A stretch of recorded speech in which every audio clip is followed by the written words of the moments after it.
Uprooted by Orrunan. Chapter 1, Prologue, Danzo-sama wants you. Sandaime Hokage Sarutobi Hiruzen looked out of his office window at the village below him. The village was alight in orange, golden and red lights, silk paper lanterns, bonfires and fireworks. The memorial festival of Yellow Flash was well underway. It had been 13 years already, and he was sure that Minato would have been proud of them. Of how quickly they had recovered and of their newly found acceptance of one Uzumaki Naruto. Naruto's daring rescue attempt that had ultimately saved him from having to summon Shinigami to force Orochimaru to retreat, defeat of Sabaka no Gaara, part in bringing Tsunade of the Sannin back to the village to heal him, and everyone else still in the hospital, and dragging back one recalcitrant Uchiha Sasuke had earned the boy a lot of goodwill. The scars were still there, but thanks to Naruto's perseverance and patience, as amused as some might have been by the thought of the loud boy possessing any, they were healing. All in all, this had had the potential to be the first enjoyable memorial festival of Yellow Flash Naruto had ever attended. If only Hiruzen didn't need to do what he was about to do. He had a sinking feeling in his stomach that his student wouldn't have been proud of him at all. Turning his back to his window, the aged Hokage glared sadly at the offending piece of paperwork to complete before he also could join the crowds below in their celebration. He didn't feel like celebrating, but one of his duties as the Sandaime was to make at least a token appearance. The last document on his desk was the registration request for a new ninja into the Root program run by his one-time rival Danzo. It didn't say Root, of course. Admitting the existence of the illegal ANBU branch would have sent the old man into prison quicker than he could say busted. Danzo was requesting Uzumaki Naruto, the Jinchuriki of Kyubi no Yoko, as his apprentice. Some people, entirely too many people, thought that the ninja were to be mere tools to their respective villages. That by being emotionless, obedient, ruthless, and completely screwed in the head was no reason to call for a therapist, administer happy pills and confiscate every sharp, pointy thing they had, but to promote the nin in question so they could be even more efficient tools. Until they broke and a new one took their place, of course, because all tools break sooner or later. As inhumane as it was, 9 times out of 10 those that survived the training turned out superb nin. Of course, 1 time out of 10 Uchiha Itachi happened. For some people this wasn't big enough setback to give up and let humans be humans, and so Sarutobi had to deal with members of his own council hiding Root in their closets among the other skeletons. This was about to change. "Forgive me, Minato-kun.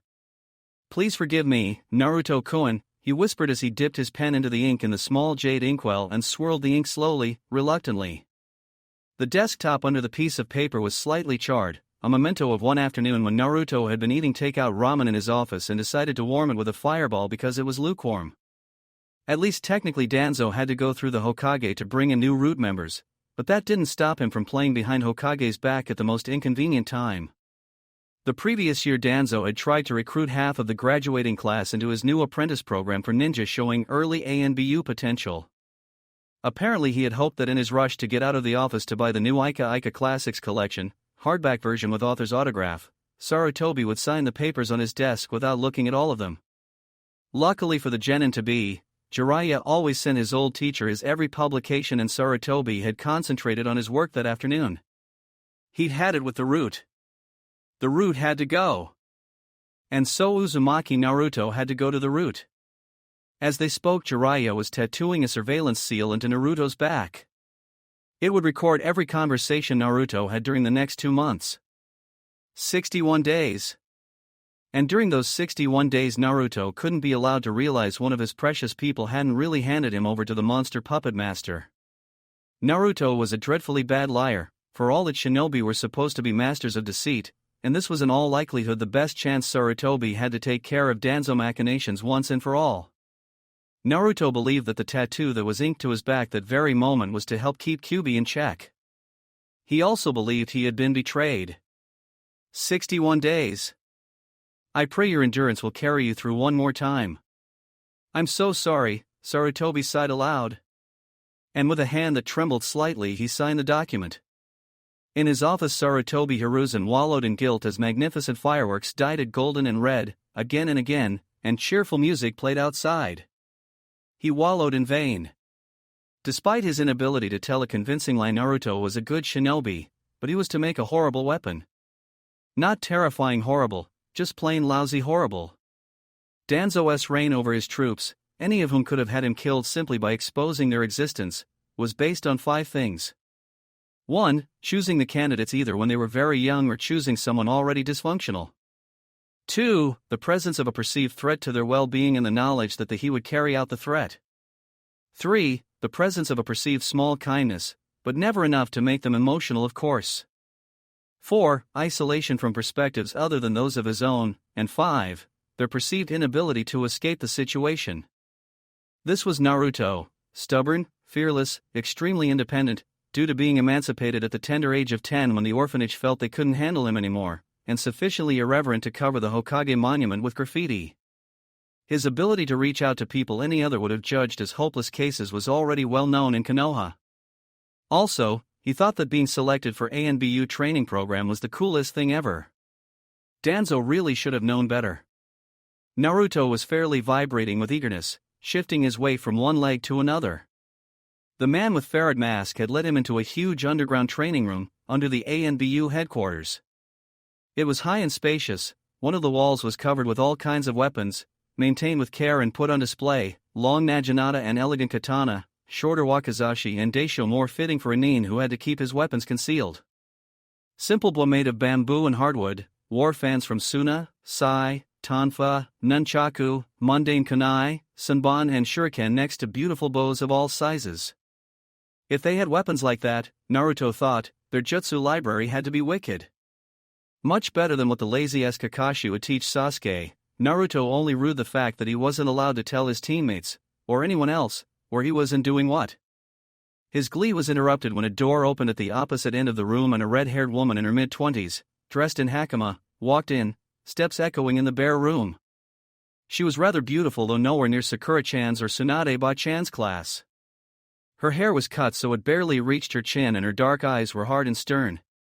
She was looking Naruto over, apparently not impressed, but Naruto had ages ago ceased to be intimidated by anything so subtle. "I'm Uzumaki Naruto, nice to meet you. Are you my new sensei?" he asked and gave the woman his best, brightest smile. He wanted to make a good first impression and it wouldn't do to appear lazy or uninterested. She seemed taken aback for a fraction of a second, but recovered like nothing ever shifted on her face. "I am Okubo Hibari. When speaking to people outside ANBU you will refer to me as Crane Sensei. I have understood that the education you received at the academy was lacking in many respects. This will be corrected. I will work you to the ground so you can be of some use to Danzo-sama." Her voice was even and without any trace of emotion. "That's great!" Naruto exclaimed.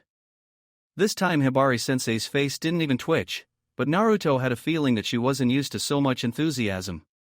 He was careful to maintain his blinding smile. Her eyes really bothered him. They reminded him of Gaara's, of Sasuke's, of Haku's, so much to prove it was painful, and desperation, fear that she just might not manage. He had a feeling that his own had looked like that too, before Iruka-sensei had proved once and for all that he at least saw Naruto and not what the rest of the village saw, a rabid Biju in a decaying leash. Naruto wasn't the most perceiving person in many respects, but he could tell when someone thirsted acknowledgement. She was obviously in need of a good friend and Naruto resolved to be extra nice to her and not torture her like he had Kakashi-sensei and Jiraiya-sensei. He knew what it was like, when there was no one to talk to, no one who asked if you were okay after a crappy day or congratulated you on your birthday. "When is your birthday?" he asked. Now Hibari-sensei's face did the twitch again. It was a really tiny twitch, but after learning to decipher the difference between Sasuke's frown number 1, broody, and frown number 2, homicidal, not to be confused with annoyed narrowing of eyes and arrogant twitch of eyebrow, he was expert at observing the little muscles around eyes. 23rd of August, not that I see what benefit this information is to you. I will now take you to the Root HQ. You will share a room with another young shinobi, Sai, who will show you around and give you your training schedule. I will have my way with you 7 a.m. tomorrow, don't be late. Also, be aware that if you disclose to any outside Root its existence, the way to the HQ or any secrets you will learn there, even to superior officers not en route, your life will be forfeit. As she spoke, Hibari-sensei turned around and led Naruto through the door to yet another staircase that led down. Luckily, this spared him from his new sensei from witnessing the blush that rose to his face. Naruto, being a teenager only getting acquainted with his hormones, couldn't not blush at Hibari-sensei's innuendo, as little as she surely meant with it.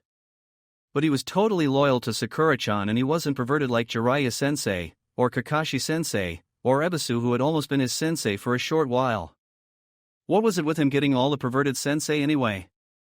But he bravely kicked the interest his hormones were taking into submission, in the process completely ignoring the death threat, and gave Hibari-sensei a suddenly suspicious look. He hadn't known women could be perverts, had always believed that the second X chromosome prevented it somehow, but with the way his luck run when it came to teachers, he could never be too sure. "You aren't gonna read perverted books while I train or do anything other perverted, are you?" he asked just to make sure. Hibari-sensei, who had reached a small cleaning closet and knelt down to lift heavy metal cover that seemed to lead to sewers, paused her effort and turned her head to look into Naruto's eyes. For the first time there was a clear expression on her face, and it was highly offended. "Of course not." Her words were prim and clipped, and she directed a small amount of killing intent into Naruto. He rubbed the back of his head sheepishly. "Sorry, but Kakashi-sensei and Jiraiya-sensei did that all the time," he explained. "You aren't going to be 3 hours late from training or wander off and leave me alone either, right?" "No!" Hibari-sensei lifted the cover, but her eyes were still riveted to Naruto's face, again devoid of all emotion. The air from the sewers smelled damp and musty, but still a lot cleaner than sewers should. "This is going to be so great!" Naruto exclaimed and pumped his fist into the air. Then he jumped into the dimly lit sewer, shouting with joy. It should be noted that Naruto, having slept through most of Konoha's history, had never heard of Root before Jiraiya had informed that he was to become Danzo's apprentice. Being Naruto, he hadn't thought to check what information there was of the man either. Thus far this Root promised to be the coolest place ever. Hibari-sensei was going to teach him kick-ass jutsu and actually spar with him, and they even had a secret underground entrance. The only thing that would have made it better would have been if he had been able to impress Sakura-chan with it. Secret handshake would also have been nice. He looked up where Hibari-sensei was climbing down the ladder. "Do we have a secret handshake?" Day 1, Suborn Count 0. Recorded by the surveillance seal, confirmation of the existence of the Root and Danzo's involvement, ordered to lie to superior officers under threat of death. And, one of the meanings of suborn, verb, is to induce someone to secretly do an unlawful thing. Chapter 2, Days 1 to 3, Inklings of Not Pleasant Kind. It turned out that the training room Naruto was so enamored with wasn't part of the Root HQ at all. After longish walk through a sewer lit by dim, yellow light bulbs, much too clean and dry to be part of any real sewer network, Hibari-sensei led him into a small entry hall which was guarded by 2 shinobi wearing masks that seemed really strange to Naruto. One of them looked a bit like a monkey, except he had seen the monkey Anbu before, and that wasn't her mask. That wasn't a she at all, and there were strange curved lines over the not cat's eyes that Naruto didn't recognize. The other mask might have been a very stylized raccoon, which disappointed Naruto a little. He had thought about choosing raccoon as his mask to honor Gaara, since fox would have been too obvious. Crane returning. "I bring Firefly with me." "The normal procedure will be passed due to Danzo-sama's orders," Hibari-sensei said, and the not monkey nodded, allowing them to march inside. In his excitement about becoming a real ANBU trainee before Sasuke even made a normal jonin in disappointment about not getting to become Raccoon, Hibari's words took a few seconds to sink in. "What do you mean, Firefly? Do I look like a firefly to you?" "Toads eat fireflies." Hibari-sensei gave him a disapproving glare at his outburst. Undisciplined wailing over matters of no consequence, or indeed anything, is not tolerated in Root. "You have been registered as Firefly, and that alias will in no way hinder your duties," she admonished him. "What relevance does Toad's ability to eat fireflies bear in this, anyway?" she asked. "Nothing," Naruto muttered, internally banging his head against a wall. Ero-sensei had forbidden him from letting anyone in Root know that he had trained Naruto as much as he had. When it came to summoning toads, the damage was already done, but he had told Naruto to not bring the subject up to keep anyone from taking undue interest in the subject. He especially wasn't supposed to let anyone know that he could use Rasengan. He really wasn't sure why it was so big a deal, but he assumed that the pervy Sannin had some kind of good reason. "Maybe. Good for you to act all cool, You have an animal that can be taken seriously, he muttered rebelliously under his breath as he followed his new sensei further into the underground base. What did you mean by the normal procedure? He asked then. Wasn't it so cool that he was a special case? Almost cool enough to forget the firefly thing, but only almost. Each member of the root had a cursed seal imprinted on their tongue by Danzo, near the back of their throat, that would paralyze their whole body if they tried to speak anything about Danzo or root, rendering them unable to speak or move. Jiraiya, the undisputed seal master and an unofficial spy master of Konohagakure no Sato, had managed to get a report of his concerning the Kyuubi seal stolen by one of Danzo's underlings. In it he warned the Hokage about ever applying any seals other than chakra suppression seals on Naruto because they would play havoc with Yondame's seal, endangering the whole village. It was a load of crap, but Jiraiya was the only one advanced enough in Fuinjutsu to see that just by looking at the seal. Because of that and because the seal wasn't foolproof in the first place, it didn't prevent the bearer from writing down and handing over any information, as demonstrated by the root Nin still being able to write reports. Danzo had decided to pass the procedure. Nothing that concerns you, Hibari-sensei answered. After several twists and turns, Hibari-sensei opened a door and they arrived into a large hall, from which branched many smaller corridor tunnels. They were lined by doors, made of some dark, clean-smelling wood, and there was lock in each. They walked to one door, the ninth of the second corridor, that didn't seem any different than the ones beside it. Hibari-sensei knocked it sharply, and only now Naruto paid attention to the fact that she was wearing heavy gloves made of leather dyed pleasant dark green. They were really odd accessories to her traditional hakama, but before Naruto had the time to ask, the door opened and a young shinobi stepped outside. No way, are you Sasuke-kun's long-lost identical twin or something? Naruto shouted, pointing at the boy his age, the odd gloves immediately forgotten. He looked so much like Sasuke it was creepy. The resemblance was made even creepier by the midriff-revealing shirt that Sasuke wouldn't have worn under threat of death by torture, though that made the situation kind of amusing too. But the creepiest of all was Sai's smile. His eyes were closed, the curve of his mouth picture perfect, and still it somehow managed to be second only to Orochimaru on the creepy scale. That was when Naruto first began to have suspicions about Root. Hibari-sensei might have been just an exception, but Sai too? Kakashi-sensei had told them once, when they had been on the mission to protect Princess Yuki, once is a pity, twice might be a coincidence, but 3 times is already a pattern. Alright, so he had to wait until he saw a third person without a mask. But it was a good thing he was there. These people really needed someone to kick some sense and emotion into them. This is Sai. He will take over from here. Without further goodbyes, Hibari-sensei turned around and marched off. Have a good day, Hibari-sensei. Naruto shouted and extended his hand to Sai. He got a glimpse of Sai's room, now his room too, and it made him frown unhappily. It was completely bare, other than the futon, closet, and 2 desks. All was gray and drab beige, like washed colorless. Obviously Sai knew nothing of decorating. It was all begging a touch of orange. Naruto also wondered if his plants would survive without sunlight and sadly concluded that they wouldn't. His plants trusted him, no way he would bring them there to die. It's nice to meet you, Sai-kun, he said. Sai looked at his hand like it was some kind of exotic animal before taking it and shaking it 2 times before letting go. Good day, Naruto-kun. I have read a book about this. Does this mean we are friends now? He asked with a pleasant voice that wasn't like Sasuke-kun's at all. He grabbed Sai's hand and dragged him towards the main corridor. Yep, so it's time you show me around. We are gonna be training together, right? And so Naruto chattered away as Sai began their sightseeing tour. What's your mask?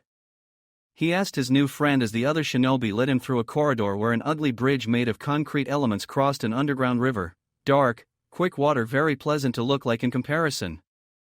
Naruto thought that he saw a ladder go down in the shadows under the bridge and figured that maybe the river was another secret entrance. If it was, Sai didn't show it to him. That is a secret, Sai announced and gave him another closed-eyed smile. Don't tell me there is something even more embarrassing than Firefly. Is it Bunny? He teased. Jiraiya-sensei would be so crushed if it turned out that the legendary Bunny Anbu featured in his Ika infiltration wasn't a woman after all. Sai didn't look amused. Then again, he didn't look much like anything. He tried to imagine what his face would look like should Jiraiya give him the bunny ear headband he had made in an obvious fit of self-destructive idiocy, but found he couldn't. The underground maze of tunnels and complexes, like the apartment complex where they had started from, was so big Naruto figured it had to be at least as large as the whole Uchiha district, just underground. It was, out of necessity, very bare and dull-looking, not to mention the lack of natural light. Now Naruto figured why Sai was so pale and he couldn't wait for his first day to end so he could get outside. The place was seriously constricting. "Didn't you have my schedule, Sai-Koen?" he asked his new friend. He wanted to see when he was off duty.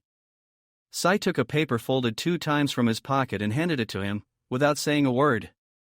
"Every day, 7 to 11 o'clock ninjutsu training, Instructor Crane 11 to 11:30 lunch break 12 to 1600 hours taijutsu training, Instructor Crane every Wednesday and Friday additionally, 16 to 1800 hours tactics, strategy, Instructor Otter every other Monday, 1600 hours evaluation conversation, Councilman Danzo every other Tuesday, 15 to 1900 hours Kenjutsu training, Instructor Crane." Anyone else would have taken one look at the schedule and then protested how insanely harsh it was.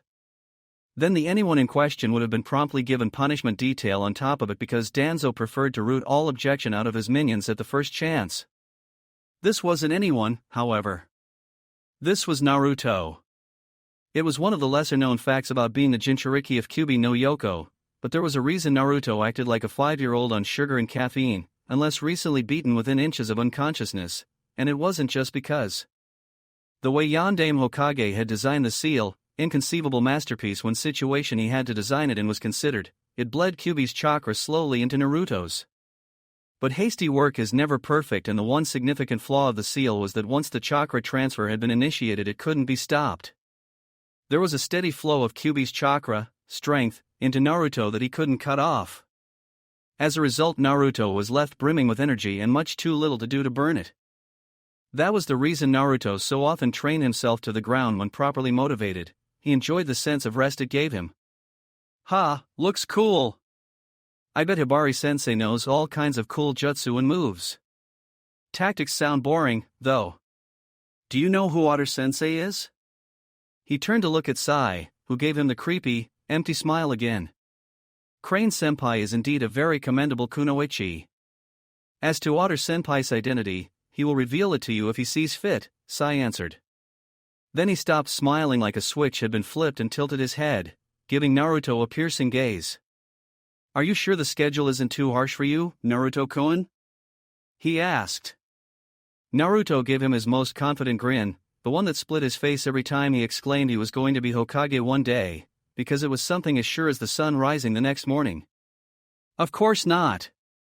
I'm gonna ace through this, believe it." Sai nodded to him and smiled again, but it was as fake as it had been before, and suddenly Naruto couldn't stand it.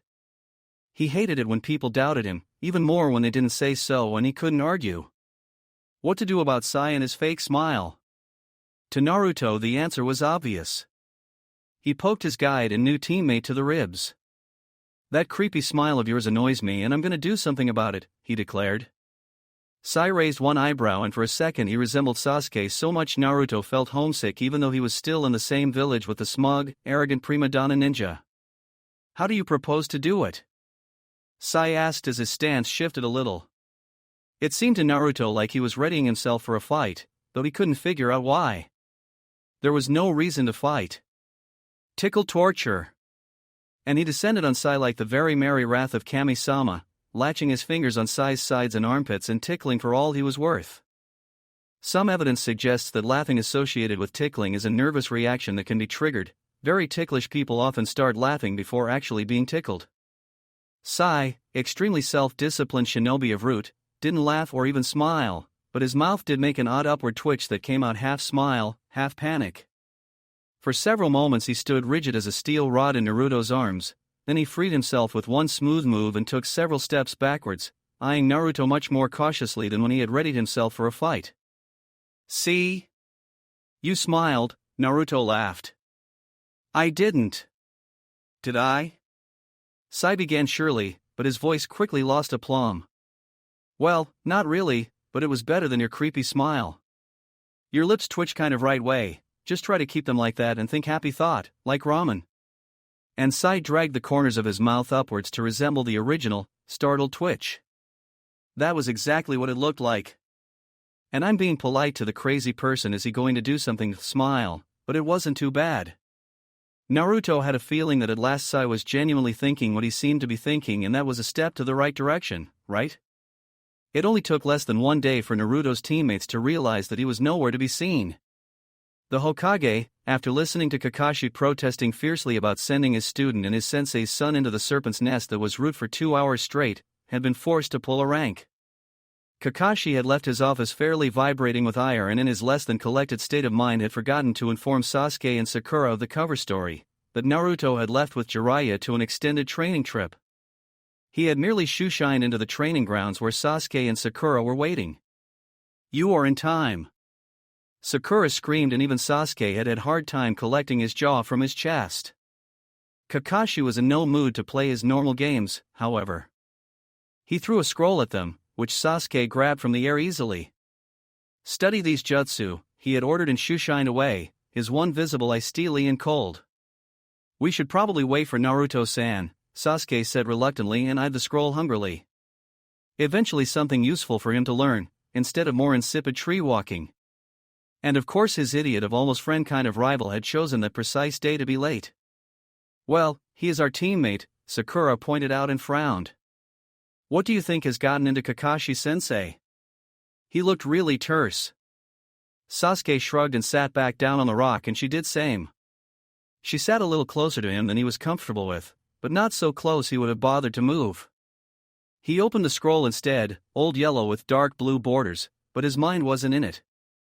It was funny how lately their thoughts had circled Uzumaki Naruto like cats circled hot porridge. There was something about their teammate that just didn't add up. Why had his school scores been so abysmal if he could make the kind of strides in getting stronger that he had? Related to that, the odd hostility of villagers that they had refused to explain to any child they had heard of. Might someone have sabotaged Naruto's education? Mizuki-sensei had been arrested the day after the Academy Genin test, and numerous rumors circulated of that, but the offense he had committed was classified information. Why was Naruto so hated? Just how much chakra did he have anyway? And how was it even possible when most senior jonin could only create single-digit number of Kage Bunshin? And of course, there was the matter of Gamabunta, the toad boss. What I want to know is how he summoned the giant toad. Jutsu like that takes more than just a lot of chakra. Gamabunta's a Sannin-level summon. Sasuke knew what he was talking about. After Naruto had summoned the toad boss to capture him in the Valley of the End, he had done his research. Sakura went silent in thought. "Maybe he has a bloodline?" suggested Sakura.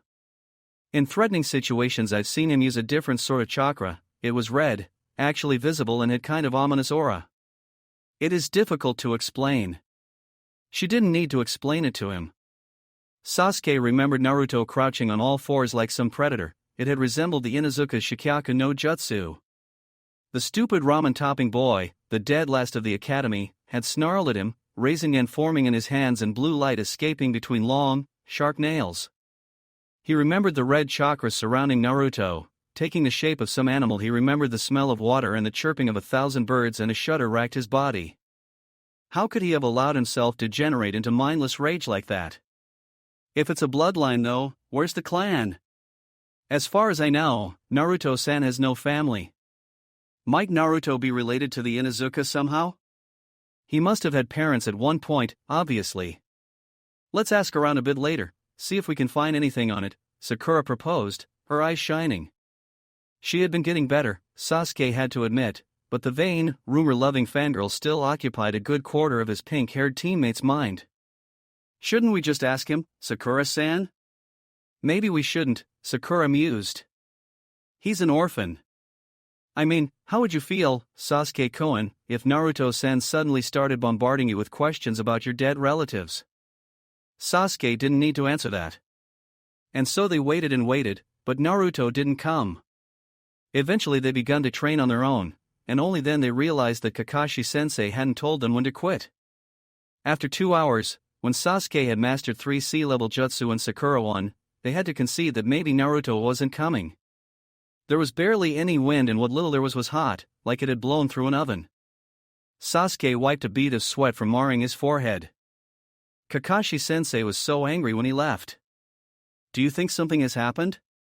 Sakura asked, worrying her lower lip between her teeth. Sasuke nodded, his expression grim. People had been a lot nicer to Naruto lately, but he was just too trusting.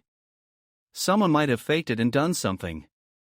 Assessing the threat level and probability would have been much easier if he had known why Naruto had been so reviled in the first place. He was an idiot, but an amiable one. The more they pondered the situation and talked amongst themselves, the more curious and worried they became about Naruto. They found out they knew anything about his past before entering the academy. They couldn't name anyone who personally knew Naruto outside the circle of Rookie 9 and Gai-san's team, and now that creepy Gaara, except for their old teachers, Iraka-sensei especially. And come to think of it, where Naruto lived. If someone wanted to find him off duty, going to the Ichirakus was usually a safe bet. They wanted to find him now, but not even his teammates had been to his house. This need to be investigated, Sasuke said. He had detested Naruto at first when he had borderline forced him to return to Konoha. Even as they had limped through the gates together, using each other as crutches, his mind had burned. But Naruto had saved him from becoming Nuke-nin like Itachi, becoming Itachi, and he had saved Sasuke from being possessed by Orochimaru in the long run. He didn't like that he had to stay in Konoha and get better at such excruciatingly slow pace, but part of being adult, as all nin were legal adults, was to accept the world didn't give anything for free. All this Naruto, the immature idiot, had managed to teach him. What if something bad has happened to him? Sakura asked with a small voice. Her big, green eyes were shining and Sasuke realized she was holding back tears. If he is in danger we will save him, and if he has already been hurt there will be hell to pay. Immature idiot Naruto might be, but he was their immature idiot. Meanwhile, Sannin Jiraiya had left the town as part of Naruto's cover story. The Hokage, still plagued by guilt, believed that Sasuke and Sakura had been informed of the cover story. In a small inn, in the process of getting thoroughly sloshed in the middle of a day, certain Hatake Kakashi had already forgotten that he hadn't informed his students. At Ichiraka's certain academy teacher named Umino Iraka was fretting because he had been supposed to meet Naruto there half an hour ago and Naruto was never late for ramen. And in Root HQ certain Uzumaki Naruto had blissfully forgotten to inform Iraka-sensei that he wouldn't be coming. Oops. Poor Danzo. Naruto joined Root on Saturday and he trained the Sunday. Hibari-sensei had decided to split his ninjutsu training in half. Every other day she would work with Naruto's chakra control until he could actually conserve his strength. Every other day he would tech him jutsu he could use right away, immediate satisfaction so to speak. She begun with new jutsu and she begun from the scratch with his taijutsu, forbidding him from giving in to Kyuubi-born instinct to go down on all four and kicking his ass whenever he did. The second day she gave Naruto a small wooden tablets with 6 thin lines drawn into it, all the colors of the rainbow. He was to channel his chakra into it and the more chakra he channeled the more lines drawn with chakra-sensitive ink would be lit with white light. If he channeled too much the tablet would explode. He was to continue the exercise until only one line was lit. It was probably prescient of her to give him 100 tablets. Why are you wearing those gloves all the time? He asked her after blowing up the 7th tablet in a cloud of small, sharp wooden shrapnel. Hibari-sensei was picking the splinters from his hands with pincers, her hands pleasantly sure. Even handling the pincers would have been a lot easier without the gloves. As he asked her the grip tightened painfully, if only for a second. You wouldn't like what's underneath, she said humorlessly and gracefully picked a tiny splinter from where it had lodged between his ring finger and little finger. I sure would. I like Hibari-sensei so there's no way I wouldn't like your hands too, he promised. But instead of making her happy that made her angry and she took obvious pleasure in pointing out every flaw in his ninjutsu and taijutsu all day long and delivering harder hits and kicks than the day before. Naruto couldn't understand why people had to be so complicated. If you said nice things to them they were supposed to be happy about it, right? He had wanted to make Hibari-sensei happy, but she had just gotten angry, even though he had promised to like whatever she was hiding. Naruto never backed down on his promises, that was his nindo. Hibari-sensei's pretty face was closed that day, like a window with shutters inside and nothing Naruto did that day was good enough. On Monday was also his first evaluation conversation with Danzo. There wasn't much to evaluate yet, but that wasn't the point. Danzo intended to initiate Naruto's downward spiral into his greatest weapon, the feather in his cap. Hiruzen Sarutobi was an old man after all, and he had yet to name a successor. A man in possession of a force fit to level the whole village would be in prime position when choosing the next Hokage after all, and Sarutobi's health wasn't what it had been before Orochimaru's attack. He might decide to give up the office any day, so there wasn't time to cultivate his ace in the hole one day more than necessary. They met in his office, Uzumaki Naruto sitting opposite to him. Danzo lied with his smile, with his words, with his whole body, appearing so harmless. "How have you found your training, Naruto-kun?" he asked from the boy fidgeting on the chair in front of him. Naruto had been given sensible black, or at least dark green and gray clothes, but he still insisted in wearing his orange jumpsuits, and Danzo was going to order him to give those up. Also, to punish him should the Uzumaki boy prove to be recalcitrant. "It's cool enough, though Hibari-sensei's a bit odd." "Sai's odd too, but he's nice, and that ink thing he does is way great," his newest initiate answered, his carefree grin bearing very white set of teeth just a bit too sharp to belong to a normal human. He was a little beast, but he would be Danzo's beast. "I've understood that you have not complained about your schedule," he said, frowning. True, 3 days weren't much time for a nin to wear themselves out, but everyone who graduated from the academy had learned to recognize their limits, and apparently Uzumaki Naruto's were higher than he had anticipated. "I will add art lessons into your schedule. Sai-kun will be the one to teach you," he informed his newest converted. As he had expected, Naruto's face was twisted in a grimace. "I can't use the painting fighting, Sai said my chakra pollutes the ink. Other than that, drawing's useless." "There is no useless skill when you are a shinobi," Danzo said to the doubtful boy sitting opposite him. "The ability to draw is a very important thing for all ninja to possess." "Really? Why?" Naruto's voice wasn't convinced, and he was fidgeting on the chair, tapping the floor with his feet. Danzo sighed. Naruto wasn't against all odds abused into desperation to please, so he would have to pretend to care for his well-being, at least for now. He pulled the newest edition of Iwa Bingo book from his pocket and handed it to the messy-haired boy. "Bingo book? So cool, do I get one?" Naruto asked and grabbed it, opening it at the beginning. Abukara Aki, a class jonin of Kusagakure. A copy of a photograph of a long-nosed woman with her hair on a ponytail looked at him from the page. "Look on page 62, he ordered. Naruto flipped through the book, stopping at Zabuza, and snorted when he realized they hadn't reported him dead yet. But the memory of Haku's desperate eyes and his blood on Naruto's hands, warm and smelling so strongly though he could never scrub it off, made him turn the leaf quickly. "Name, unknown," he read. "A class. Description, black hair, brown eyes, wears glasses, mole above collarbone. Weapons of choice." His voice died down. "It would be more helpful if they had at least a sketch, wouldn't it?" Danzo asked dryly. "Or a good portrait." He took the bingo book back and picked his notebook, the one with the Ika cover, from his pocket, clicked his pencil open and drew a quick diagram of an imaginary building. Getting caught smuggling something like this out of Iwagakure is bound to get an undercover agent into trouble. He made another quick drawing, this time of a classic mountain scenery with bamboo roots and a crane. It wasn't a very good drawing, but it wasn't like he lived like he preached anyway.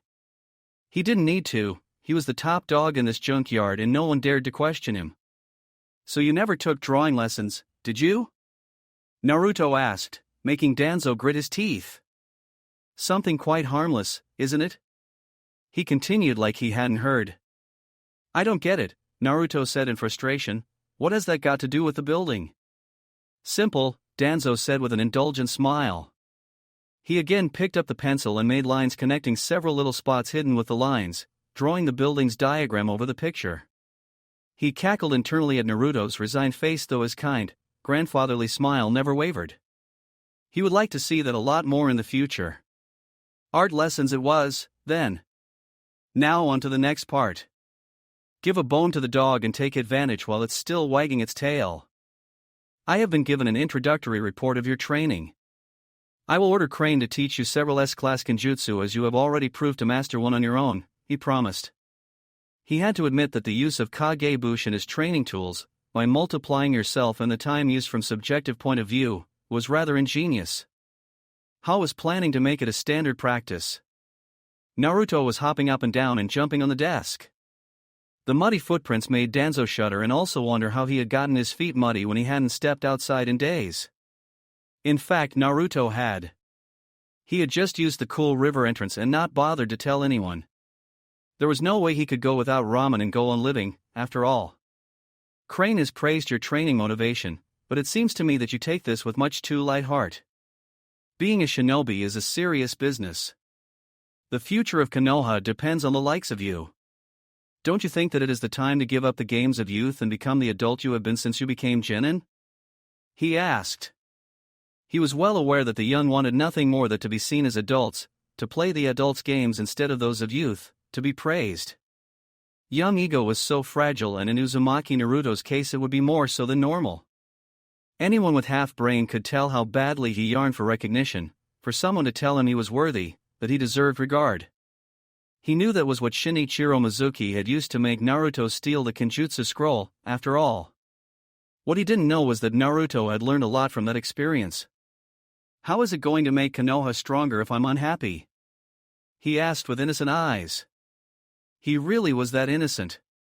Danzo only refused to believe it. Innocence and its stubborn power was a lesson he had forgotten ages ago. I'm not asking you to be unhappy, merely serious. I have understood that you wish to be the Hokage someday. To reach that dream you will have to put the naivety of childhood behind and open your eyes to the truth of the world, he argued, confident in his belief that this was the key to get Naruto promised to do anything. That was the most obvious weak spot he could stab. It just wasn't in the most obvious person. The Hokage changes the world, not the other way around. I'm going to be the best Hokage ever, and I'm going to protect everyone in Konoha.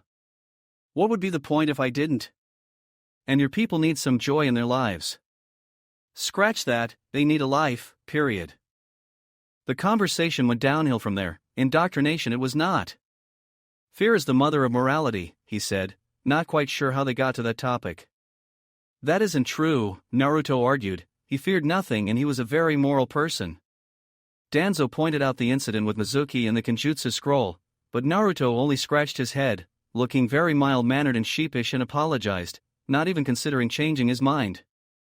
Danzo thought it was good tactics, but probably an accident. A stroll through any lunatic asylum shows that faith doesn't prove anything, he argued when Naruto defended his decision to catch Uchiha Sasuke alive and risk him escaping with Orochimaru rather than dealing with the last Uchiha like any criminal. I was right. Was a very frustrating argument to try and overrule. How does it prove that not having faith is a good thing? Naruto asked in all wide-eyed innocence. Danzo was beginning to suspect that he was doing it on purpose. It reminded him of fresh snow, of blank papers to write reports of death and blood and betrayal on. Being that pure, even if it was self-delusion or pretending, was just begging for trouble. All things are subject to interpretation. The interpretation that prevails at a given time is dependent of power and not truth. Truth is a figment of human mind, he argued. Naruto said that if people tried to make truth out of lie they were lying and therefore it wasn't true.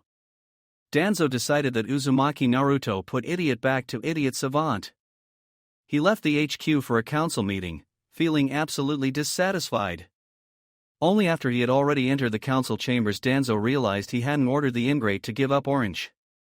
Fine, he would do that the next time. At least the punishment detail the irritating genin would go through the second he refused a direct order should tire all resistance out of him. He had a nagging feeling that Uzumaki Naruto would be trouble, but shrugged it off the best he could. He was just one genin with more than enough emotional baggage. What could possibly go wrong? Day 3, Suborn Count 0.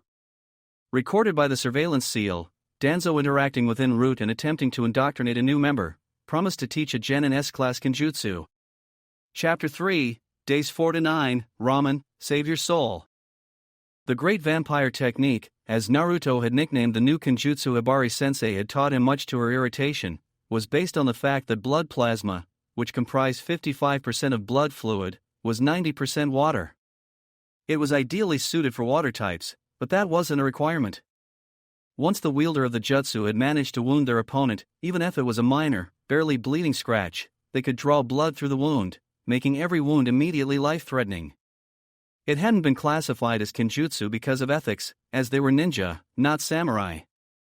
The forbidden label had been given because it was very easy to accidentally to affect your own blood as well, and rarely anyone came out of a fight without a scratch. In the heat of a fight where concentrating was difficult, the technique tended to be lethal for its wielder as well, especially if they weren't watertight. I'm so going to hit Orochimaru's ass with this the next time I see the bastard. Let's see if Mr. I can reattach body parts with snakes can make blood of them too. Naruto shouted, jumping up and down after his first big success. It was still odd to feel the hard, unyielding concrete under his feet instead of ground. He missed the scent of grass and leaved in dirt.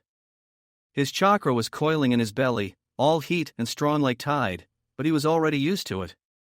Sai had been his most recent guinea pig, something Naruto had profoundly thanked him for, and his right arm was red from elbow to fingertips from a tiny scratch barely half an inch long. There were brownish red stains all over the floor, bloody footsteps leading away from them, signs of Naruto's previous attempts with his fellow rude ninja, the metallic scent of it making Kyuubi restless, exited, more aware than usual even though it still couldn't talk to him. The puddle under his own feet was so large it hadn't even begun to congeal yet. Naruto's body was splashed red from head to toe, blood had matted his hair and coated his jumpsuit, getting into his Kyuubi red eyes and caking under his fingernails. But the furball had paid its rent in full and attempt number 7 had been successful at last. You sure are energetic, considering the amount of blood you have lost. I wonder if you show such stamina in other activities as well, Sai said calmly as Hibari-sensei performed a healing jutsu on his hand, without removing the damned gloves. He was even paler now in the stark artificial light. Blood loss pale.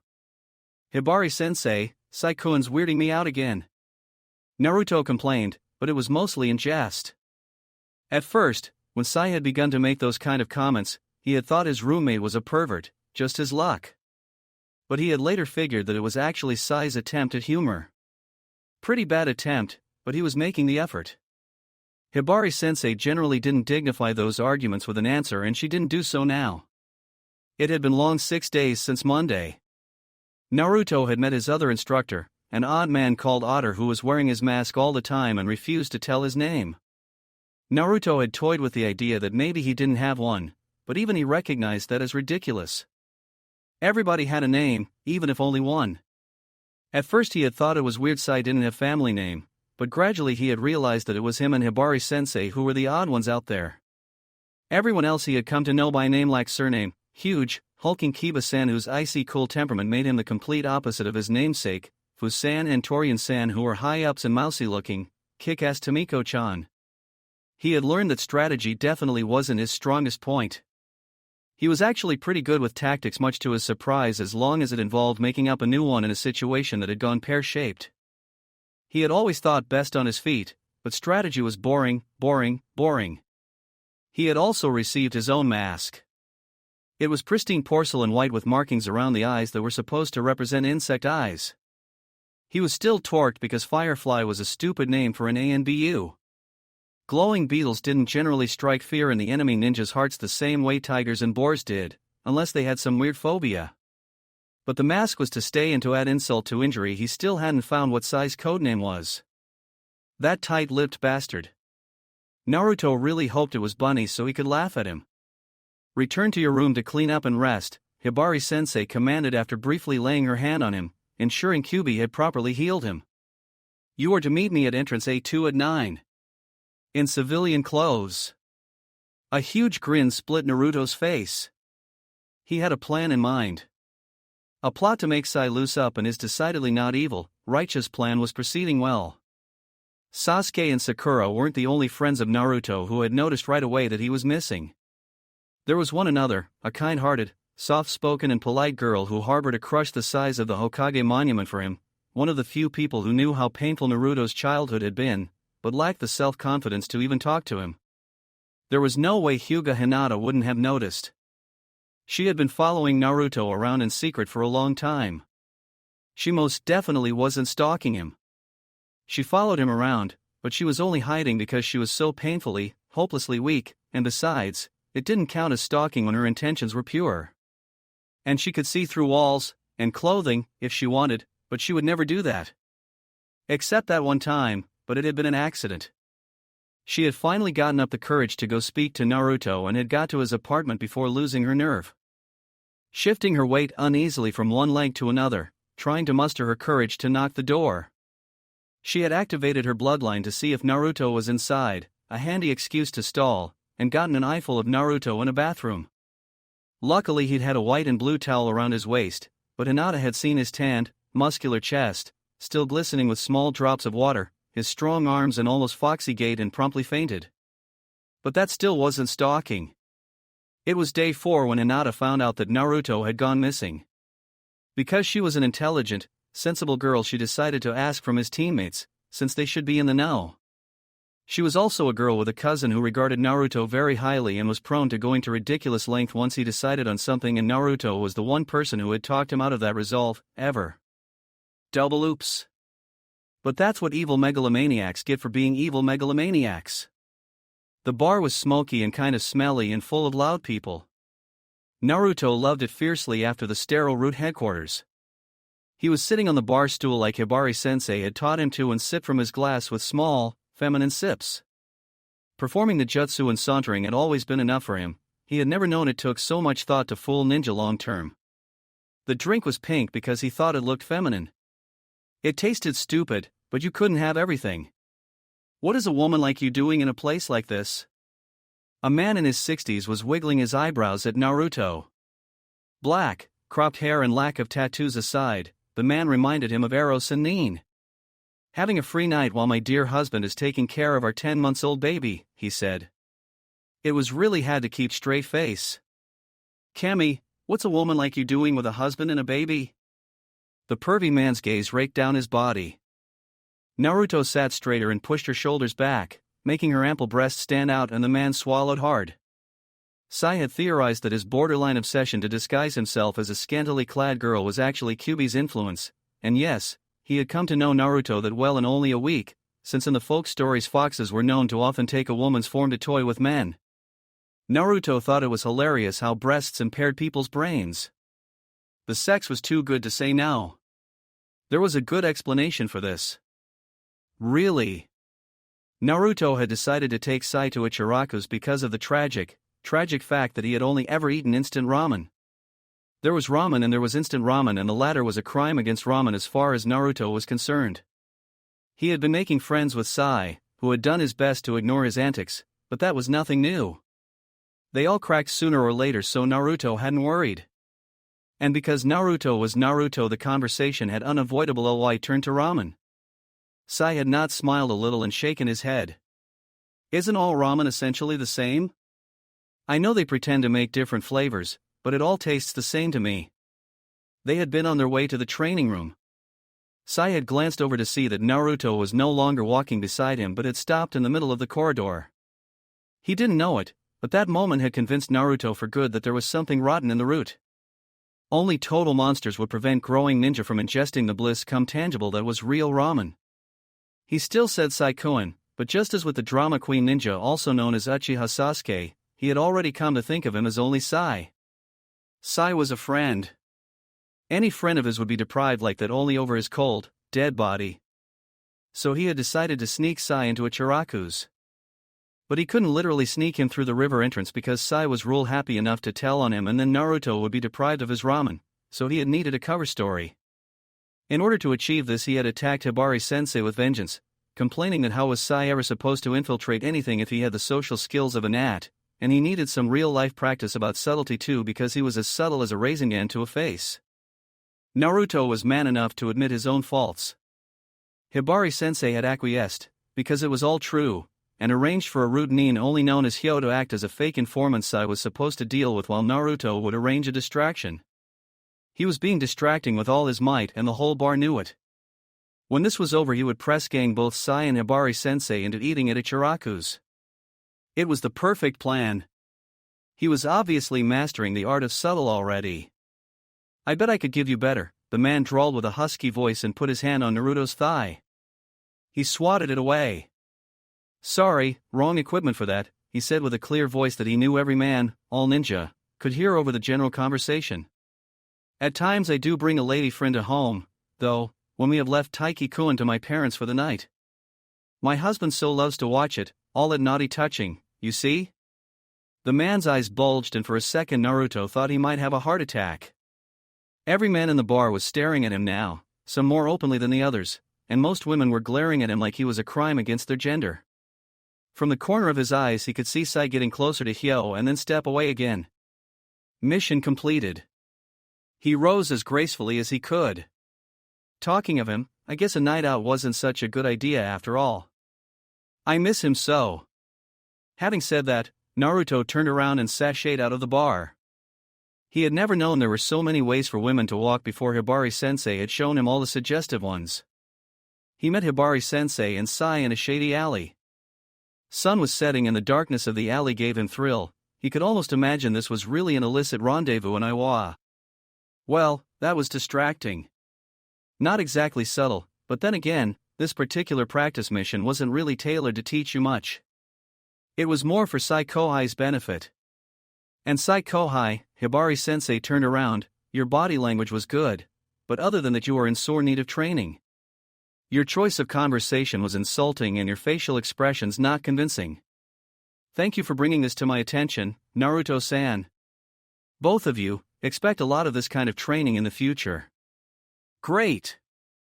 Now to Ichiraku's. Naruto was fairly bouncing on his feet.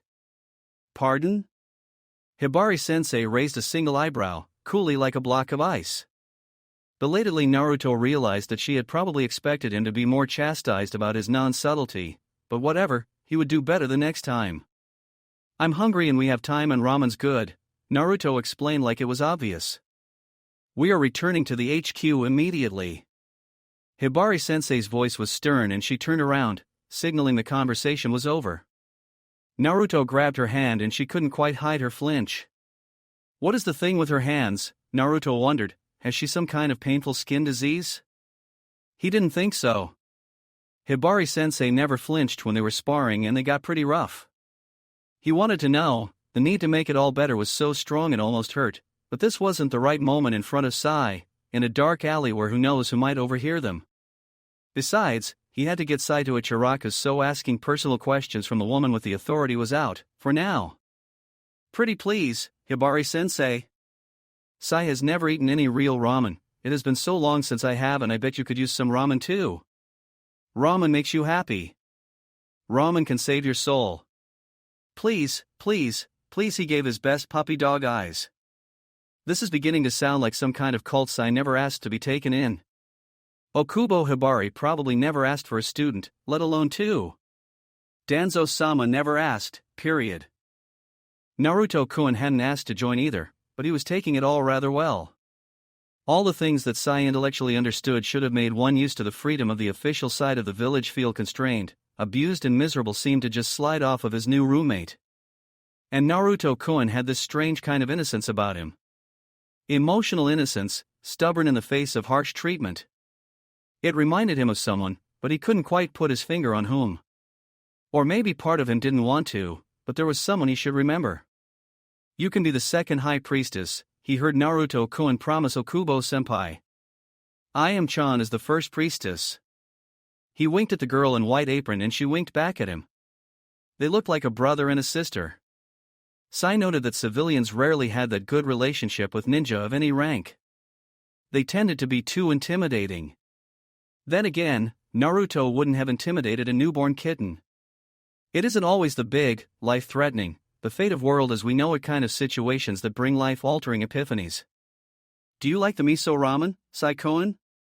Naruto-kun asked enthusiastically and looked at him expectantly. Saying no would have been like kicking a puppy. It is good, Naruto-kun. It does taste different than the instant kind, he admitted. It was true. It was also true that he would never make high priest of ramen, but he didn't need to say that. In the yellow, homely candlelight Naruto-kun's face lit up like a bonfire and Sai briefly hoped he would learn to copy that smile. Surely a smile like that would make anyone trust him. Trust him so he could betray them later. That was what he was born to do. He looked at Naruto-kun's smile that was beginning to wilt under his silent stare. Did betrayal thrive behind it also? That thought made him feel uneasy and so he concentrated in the taste of his ramen, the fresh bite of ginger and softer taste of miso and soya.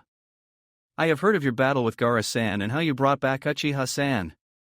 How is it that you can beat someone in battle, go against their belief system, with Gaara-san when your village is in war with theirs, and have them come around? He remembered a kind smile and hair so much like Naruto-kun's. He didn't want to remember anymore. It's a gift? All he needed was a good kick and someone who understood. It was an uphill battle and it wasn't going well. Okubo-senpai made them leave after her bowl was finished, which meant Naruto-kun had had enough time to practically inhale 3 bowls.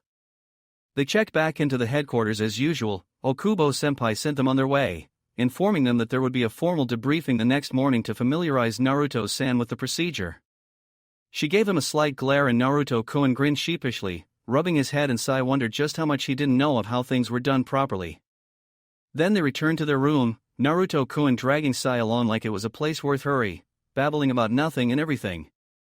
He had been like this the whole time they had known each other, whether Naruto-kun was tickling him or bleeding on the training room and still grinning like a madman, screaming at them to believe him, he would master it. Naruto-kun had lived the room up a lot, though. Sai had no idea when he had gotten his hands on the posters, ice or bright pillows everywhere, books and a lamp shaped like a toad, and how. He was strangely reluctant to find out and get Naruto-kun into trouble. Despite the Ika Ika book that the bunny ANBU starred, which Naruto-kun had given him, grinning madly. Of all things he could choose to insinuate. They washed their teeth, changed into their pajamas, and Sai turned the light off. They were both half asleep already when something clicked in Sai's mind and he sat up abruptly, making Naruto-kun turn around in his bed and give him a strange look. You proposed that exercise solely so you could take me to that ramen bar, didn't you? He demanded.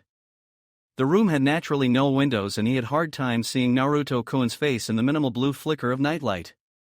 He desperately needed to see his new, uninvited friend's face, but he wouldn't move, wouldn't give in to the impulse.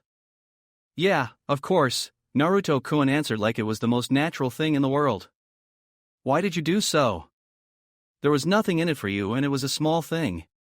His voice was cracking. He didn't like his voice cracking, but he liked not understanding people's motives even less. No one had ever done anything just to make him happy except not. No one. It wasn't small to you, Naruto-kun said with more perceptiveness than Sai would have liked. It wasn't small, but how could Naruto-kun know when he hadn't known it himself? Besides, you are one of my precious friends, like Sasuke Baka and Sakura-chan and Niji-kun and Gaara-kun and all my senseis and old man Hokage.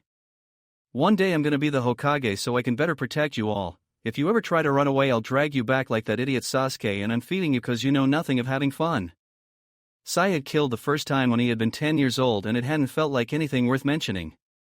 His second kill had been a member of the Fire Daimyo's court, one that had spoken for reducing the support the village received.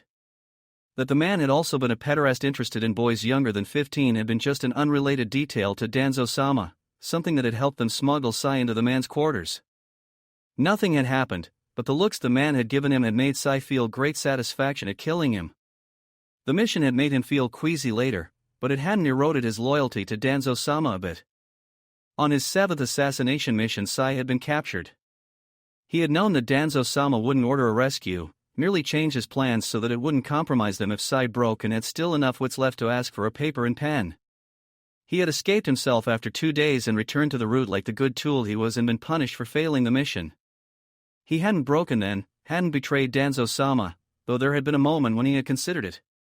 All anyone needs to know of Naruto's character is that after all that he was the one to break Sai. It was completely accidental. He did it with a bowl of ramen and 3 sentences, and Sai was left a lot saner, happier and angrier all at once for it. And, at first, mostly happy. His name was Shin. Thus Sai broke and he smiled genuinely the first time since Shin had died. Good thing Naruto's eyes were keen enough to see it in the dark. Day 9, Suborn Count 1. Recorded by the Surveillance Seal, Okubo Hibari, Crane, teaching Uzumaki Naruto Kenjutsu. Chapter 4, Days 10 to 13, Arts of Bang and Friendship. It was a beautiful, warm day. Not that Sai knew anything of that, hidden away in underground military base. It was their half-hour lunch break and Naruto-kun, being Naruto-kun, had cleaned his plate and drank his coffee in 10 minutes and returned to their training room. Sai opened the door and began to walk to his teammate, freezing mid-step as he took in what he saw. Bright red and blue tatami mats rolled next to the wall, out of their destructive ways, check. A small table full of gunpowder, hollow bamboo sticks, white porcelain shells, small glass and clay bottles and wooden boxes, inkwells, brushes and empty notes, ready for the lesson scheduled for that afternoon, how to combine Kayaka Jutsu, the explosives art, with Taijutsu. Shack. Naruto sitting on a bench, knitting. Shack. Sai eyed Naruto-kun and his knitting dubiously. A scarf could be of many practical uses, he readily admitted that. It could be used to tie up captives, bandage wounds and even, in dire need, to keep a person warm. Not that someone who wore a shirt that bared his midriff worried about his neck first when the temperature dropped, but if it was sufficiently long it could be tied around a person's waist too. But it was a cold, hard truth that pink was not a good color for a ninja. Excuse me, but what are you doing? Orange aside, he didn't think Naruto-kun would wear that. And he prayed to whatever deity that would listen to a killer like him, maybe Janshin would? That Naruto-kun wasn't going to try and press gang him into wearing it. Naruto-kun twitched. How interesting. He never flinched from any of Sai's questions, even the ones he was apparently expected to know the answers to already, even the ones people weren't, it seemed, supposed to ask, though he at times yelled a lot. The first time that it happened, Sai had been afraid he had somehow ruined his friendship with Naruto-kun, but 5 minutes after that Naruto-kun had acted like nothing was ever wrong. It unnerved Sai. He was used to knowing how people would react to him, and if Naruto-kun was a typical specimen of people from outside, then he would be in trouble. Then again, no one had ever acted like Naruto-kun when Sai had been out on missions. Naruto-kun didn't refuse an answer now either, but he did duck his head a bit, running a hand through his hair with a sheepish chuckle. Something embarrassing then, but Naruto-kun found enough humor in it to answer. Knitting. Usually girls do it. It made even less sense now, but it did explain the embarrassment. Are you cultivating a more feminine reputation? Sai had to ask because one never knew with Naruto-kun, what with his Oiroku no Jutsu and Harimu no Jutsu. Poor Otter-senpai. What? It's for Sakura-chan. Naruto-kun told him with a glare that promised very painful and very instant sparring session if he dared to laugh. I was going to say that pink is a very gay color, Sai admitted, happy that Naruto-kun had informed him of the truth before he had time to say so. He was certain it would have been a faux pas.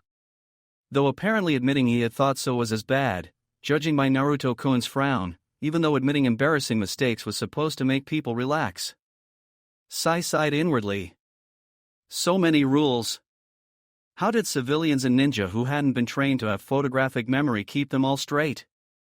How are you going to send it to Sakura-san? He asked, anticipating a rant of unholy proportions. By mail, of course. Stupid, was implied if not said out loud. He wondered how Naruto-kun would have gotten the scarf to the post office. He wondered how he had gotten the yarns and knitting needles. He wondered who had taught him to knit in the first place and decided he was better off not knowing. That was when he noticed a paper bag sitting against the leg of Naruto-kun's bench. What's in that box? He asked. Naruto-kun sighed and put his knitting down on the bench beside him. He still had a damp towel across his forehead from their earlier training session. Sai had a feeling he had somehow forgotten it was there. Tomiko-chan gave some homemade onigiri for me to eat. She's practicing her kunoichi skills. Which didn't mean seduction, for all Ika series told otherwise. The expectation of women, the acceptable gender roles, manners, freedoms and entitlements of the civilian women of hidden villages and the women of outside were very different. The kunoichi were as good as males with 2 X chromosomes as far as the society of the villages was concerned. As a result, a kunoichi not taught how to be a traditional woman sent undercover outside wouldn't have fooled a 2-year-old child 2 whole minutes. And part of being a woman was to know how to cook, other than warm mission rations. Sai approached the box cautiously. He'd heard about Tomiko-san's cooking. Have you eaten them? He asked. One, Naruto-kun confessed and shuddered. But I can't send them back. Of course not. Sai agreed. He had no idea why, but Naruto appeared more knowledgeable in these matters. He picked up the bag and opened it with an air of grim determination. He'd had no idea onigiri could be so sticky and dark, or smell like burnt vinegar. He was pretty sure that vinegar wasn't supposed to be used when making onigiri. Greater love hath no man that they help their friends put up with maniac cooks, Naruto said, and Sai briefly envied how he could make a reference to their friendship so casually, so trustingly. I came to tell you that today we don't have the afternoon training and tomorrow Otter-senpai will take over. Hibari-sensei has been assigned a 3 days mission with Fusenpai, he said what he had come to tell his roommate. Danzo-san should know better by now. Some people are plain bad for each other. It was only 3 days. Sai wondered whether it was too long. Why? Don't they like each other? Naruto-kun asked. Sai knew then that he would have to get Naruto-kun away from the root.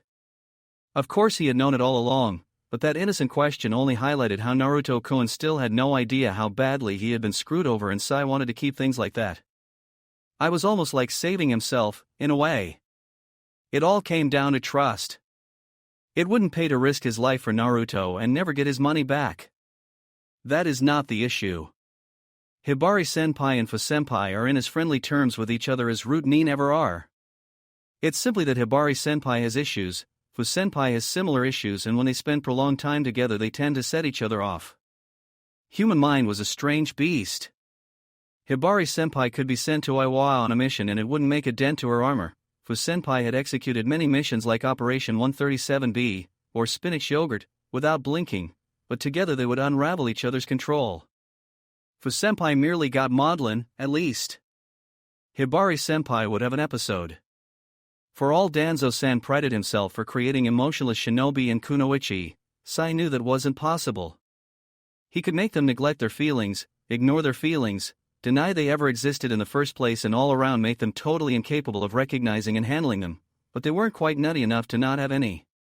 We have to put the equipment away. But I'm going to quiz you. Sai promised, and Naruto groaned. Wasn't paying attention to his training supposed to make Naruto happy? He was strange and inconsistent in his reactions. Why do we need to learn to make bombs when we can make explosive tags, and how are those equipment used? He asked. 'Cause the chakra infused into the notes can be detected, so bombs are stealthier, Naruto explained, rolling his eyes. Bamboo is used for ambushes along roadways, bottles are used in the city to distract people. Wooden boxes are used more to attack castles or fortifications, shells are used for smoke bombs. Also, explosions rock. The bigger the better. Now Naruto was happy again, smiling that illuminating smile of his and pumping his fist up and down enthusiastically. Explosions are art. Sai disagreed with that and said as much. He knew what true art was, and wanton destruction wasn't even distantly related. Not religion? Religions weren't supposed to make sense. That's reserved for ramen. Figures. It was a beautiful, warm day, full of golden sunlight. There was a slight breeze from the open window that carried the invigorating scent of juniper trees and witch hazel from the garden outside the Hokage Tower. It was just the kind of day that Sarutobi Hiruzen liked to laze away, reading Ika Ika, but the man standing in front of him was like a storm cloud. Kakashi wasn't going to let him. He was going to make Sarutobi's life utterly miserable until he recalled Naruto. Why can't you already extract him? By now Naruto should have proved, and the seal recorded, the existence of Root and Danzo-san's involvement. Please pinpoint his seal and end this madness. Those who abandon their mission are trash, but those that abandon their comrades are worse than trash. Hatake Kakashi hadn't ceased to plead Naruto's case for a day. That was undoubtedly why the Sandaime Hokage had sent him to a week's mission from which he had only now returned. The latter is not guaranteed, but still, if that was all I wanted, he would be extracted as we speak. I do not enjoy the thought of Naruto-kun and Root. Sandaime's voice was long-suffering, but he avoided Kakashi's eye. What more do you want? That question was what it all boiled down to. What could be worth traumatizing Naruto, whose life had been difficult enough already? If all I wanted was to nail Danzo-san, what we have now would likely be enough, but there are also the council members who have known and looked the other way to consider. They are guilty of aiding and abetting, but aiding and abetting what exactly? They have political power.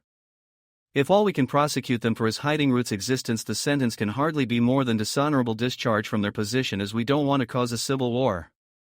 If we can prosecute them for hiding kidnappings, unauthorized assassinations, and regular breaking of the village's constitutional law and treaties with foreign villages, in the other words, politics.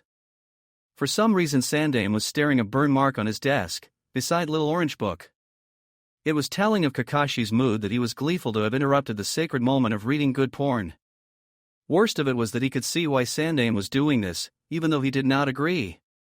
In ideal situation they could seize at least some of Root's paperwork, but the Root Nin were reputed to be extremely capable and were undoubtedly under orders to destroy all evidence should they become under siege.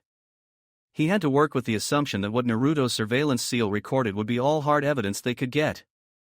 So, the worse things are for Naruto, the better they are for you?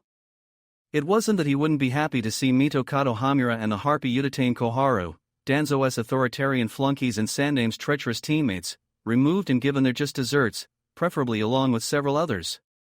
But this was about Naruto. Remove the head of the snake and the rest of the council troublemakers should lose face and most of their unofficial power. That would be enough. If we don't do this right now, we only have to do it again later. That was a reason, but that wasn't no. Danzo's house, like every council member's, was traditional and beautiful. It had a pleasant, airy atmosphere with a large garden with old trees and a fountain where he kept goldfish. There was a bamboo fence woven into a square meshed weave. There was only one IMA, living room, under the roof, while kitchen, bathroom, and toilet are attached on the side of the house as extensions. Sliding doors made from wood and paper, old-fashioned hearth, deep, aesthetic bathtub sunken into the floor in the bathroom. But it was all show. There was a metal fence between two layers of bamboo and it could be electrified, the wood and paper were reinforced with seals, and there was a heater below the hearth.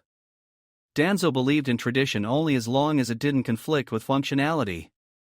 The master of the house was sitting on a porch, sipping tea, with two folders on his lap. The thicker one was that of Naruto's training and he wasn't satisfied at all. The Jinchuriki might be rather good fighter already, but he wasn't cut out to be a ninja. There was a kind of innocence about Naruto that even a small war and defection of his best friend couldn't take away from him. It wasn't the innocence of someone with no blood on their hands, but a sort of an innocence of the soul that stuck to him like bad smell. Danzo really didn't want to believe in souls. He couldn't. Naruto would refuse a mission to kill a child and the Hokage would let him. Luckily this wasn't up to the Hokage anymore. But small steps, better lead the boy little by little. Him running and having to be hunted down and killed would be a sad waste of resources. The thinner folder was about Fu, a kunoichi from Takigakure and the Jinchuriki of the seven-tailed horned beetle. She was of Naruto's age and relatively stable, though there was some evidence of her suffering from bipolar disorder, her cheerful, active periods followed by periods of depression. The green-haired girl that smiled to him from the picture would be perfect for ridding Naruto from the naive innocence holding him back. Every shinobi and kunoichi of Konoha had to follow any order given to them, hold mission a priority over oneself and comrades, to be ready to use any means necessary. Only so the village would stay strong, be safe from foreign attacks. The Chunin exam siege had proved Danzo right, but still the Hokage insisted on coddling the ninja, damaging them. Uzumaki Naruto would become a true member of Root and this would be his initiation, to kill a fellow Jinchuriki, one who did not deserve to be killed, for the safety and glory of Konoha. Combining Kayakujutsu with Taijutsu had been a huge hit as far as Naruto was concerned. He hadn't even known you could have explosions in those colors. Equipped with visors, long, thick, fire-resistant gloves and smoky blue blast protection sheet made of some smooth, plastic-like material, they had turned their training room into a laboratory. The explosions hadn't been very potent, for obvious reasons, and Naruto could barely wait to get to test them in the field. The drawing lessons were a lot less fun. He looked at the picture he had made of Hibari-sensei. Good enough. He dropped the pen to the desk and reached for his glass of iced tea. It was lukewarm. Bombs were fun to make, but I still like explosive tags better. They are easier to use, he said to Sai, who was sitting cross-legged on his bed, a book in his hand. When he had begun refurnishing their room, it had been divided in two, his messy, lively side of it and Sai's neat, clinical, depressing side. By now many of his things had drifted to Sai's space, his toad lamp for example, and several pillows. One was resting next to Sai's leg, bright orange with a picture of a bowl of ramen. Sai didn't comment on his statement, but he put the book down, after carefully marking the page, and stared at Naruto with intensity that made him uncomfortable. He grinned at Sai. He never liked to show when he was uncomfortable. People were counting on him to be strong. He was going to be Hokage one day, and Hokages were not uncomfortable. According to one of my books, friendship is mutually cooperative and supportive behavior between two or more people. In this sense, the term connotes a relationship which involves mutual knowledge, esteem, affection, and respect, along with a degree of rendering service to friends in times of need or crisis, Sai said, completely off topic. He wasn't smiling, which was a good thing, since he still got it wrong pretty often. Sure, he said. He didn't really get why his friend was pretending to be a dictionary. Friends will welcome each other's company and exhibit loyalty towards each other, often to the point of altruism. Yet for some, the practical execution of friendship is little more than the trust that someone will not harm them. Ah, he was insecure. Life in the root really must have sucked. Sound all kinds of fancy explanation. It's the most simple thing in the world. Friend liked each other and protected each other, noticed if evil Nuke Nin was trying to impersonate them, kicked their asses if they deserved it, and fed each other. And friends never, ever, under any circumstance abandoned or betrayed each other. Some needed more practice with that than other. Naruto thought of Sasuke. But a true friend would also be patient and go after their idiot teammate and promise to help them kill their brother. If they wanted to kill their brother, that was. If they didn't, then it would just be creepy. Bear with me. I am only now getting reacquainted with the concept. You seem to love quite easily, but how can I be sure you won't fall out of love? Sai asked with the same tone of voice he had earlier asked Naruto if he liked beef ramen of miso ramen better, and if he ever fantasized of sex with Tsunade-sama, all in the name of getting the knowledge part down. I don't, Naruto said with absolute certainty. I don't know how people do. I have never stopped loving anyone once I loved them first. Speaking of love went against grain, in a way, and Naruto's voice was strained. He was a 13-year-old boy, and saying that he loved someone, even in the non-romantically, manly-friendly way, almost hurt his throat when it tried to swallow the words and save his dignity.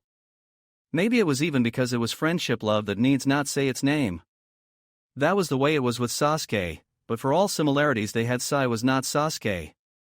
He needed to know this stuff, and not helping friend who needed hurt more than suicide of dignity. It helped a little that Sai didn't notice. Here it is, he said, frowning. Sai was helping him with his drawing lessons, and they were going well. They were going. Naruto didn't have one artistic bone in his body, but he had managed to hide a picture of a building layout into a toad, and his picture of Hibari-sensei was recognizable at least. The retrieval of Uchiha Sasuke, alive and unharmed even after he put an A-class lightning jutsu through your chest, vouches for the validity of that statement. I reap the benefits of your mental disorder, Sai said, and frowned as he looked at the picture. When it came to art, he was a perfectionist. Are you saying I am crazy? Because a friend or no, Naruto wasn't going to put up with that. Sanity and insanity are a matter of social norms. In every society there is widely accepted definition for mentally normal. When one differs from it enough, one way or another, one can be classified as abnormal. Even if it is beneficial for the society as a whole, as in your case, since your abnormal incapacity to fall out of love has most likely protected this village from being burned to the ground. Sai's voice was placating. Well, that was sort of a compliment. Maybe. It was really hard to tell when it was Sai talking. Then you are crazy too. He shouted, because even if it was a compliment, that didn't mean he would let Sai be nuts and not call on it if he was, even though he really wasn't. But if he wasn't, was Sai? Naruto frowned. He had confused himself. I know. Similar personalities are supposed to be good for the strength of the friendship also, so it all works out. Sai smiled, and it was that annoying fake smile, but there was something behind it, something Naruto hadn't learned to read despite his Sasuke-related practice. The last angsty Uchiha never smiled, except that one time when Naruto had managed to dye Kakashi-sensei's hair pink without the man noticing it. You were mental in your books too. Books! Nothing good ever came from reading books, except jutsu. What is the craziest jutsu you have ever done? He asked. And after a blank moment of bemusement, When Naruto had half given up hope, Sai's face twitched, and that was honest to Kami's snort.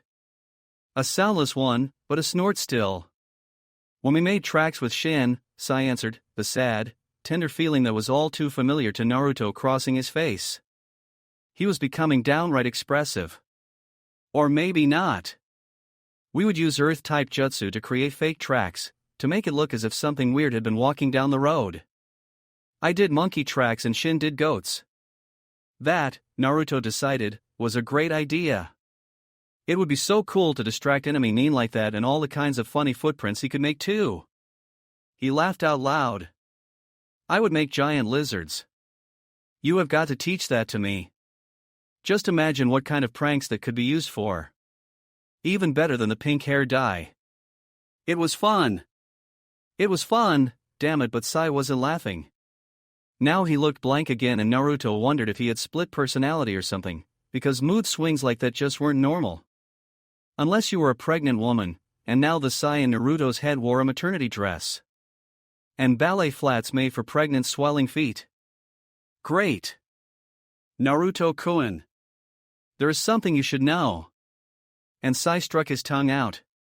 At first Naruto thought he was trying to insult him, but the angry retort died on his tongue when he realized that there was something written on Sai's, a blocky hexagram. And Sai told him how, when the wearer of this cursed seal spoke about anything related to Danzo to one not in the root, their entire body would be paralyzed, taking away their ability to speak or move. Day 13, Suborn Count 1. Recorded by the surveillance seal, ANBU operative Crane, Okubo Hibari, and non-registered root operative Fu being sent to a mission not sanctioned by the mission office. Creation and repeated use of a cursed seal that breaks the constitutional law of Konohagakure no Sato by Danzo. Chapter 5, Days 14 to 15, A Friend in Need. Naruto would never put it like that, didn't even realize it, but his friendship with Sasuke was actually kind of unhealthy, an odd mixture of taking things at face value, so deep understanding it hurt, and uneven rivalry. Sai was just as socially retarded as Sasuke, used his patented blank look where Sasuke scowled, still refused to tell Naruto what his mask was, and had recently taken to making comments about his dick, but he was actively being friend. He was working on getting the middle ground work in addition to the extremes. The first attempts weren't always great, and doing friendship by books tended to lead to hilarious results, but he was doing his best, and it made Naruto feel at ease. Like he could let go of Sai, metaphorically speaking, and he wouldn't just run away. Didn't mean he was going to let Sai get away with calling him dickless. If he did the next thing, he knew Sai would do so in public. Sai messed with his head, fine. Then he would mess with Sai's. There are various schools of the knitting ninja, Naruto said. The knitters of Konoha often use cable knitting to make the product denser and less elastic, while the lace knitters of Suna include various types of baubles, sequins and beads in their work and sell it to the daimyo. Sai looked at his two knitting needles and baby blue yarn and frowned. When you secure the previous stitch in a wale, the next stitch can pass through the previous loop from below or above. If it's the former, it's as a knit stitch, if it's the latter, it's a purl stitch, he instructed. Sai frowned, a tiny little suspicion dawning in his mind. Naruto-kun, you are serious about this? He asked. Naruto smirked. Of course I am. Listen to Naruto-sensei and keep on working on those socks for me, Naruto ordered happily.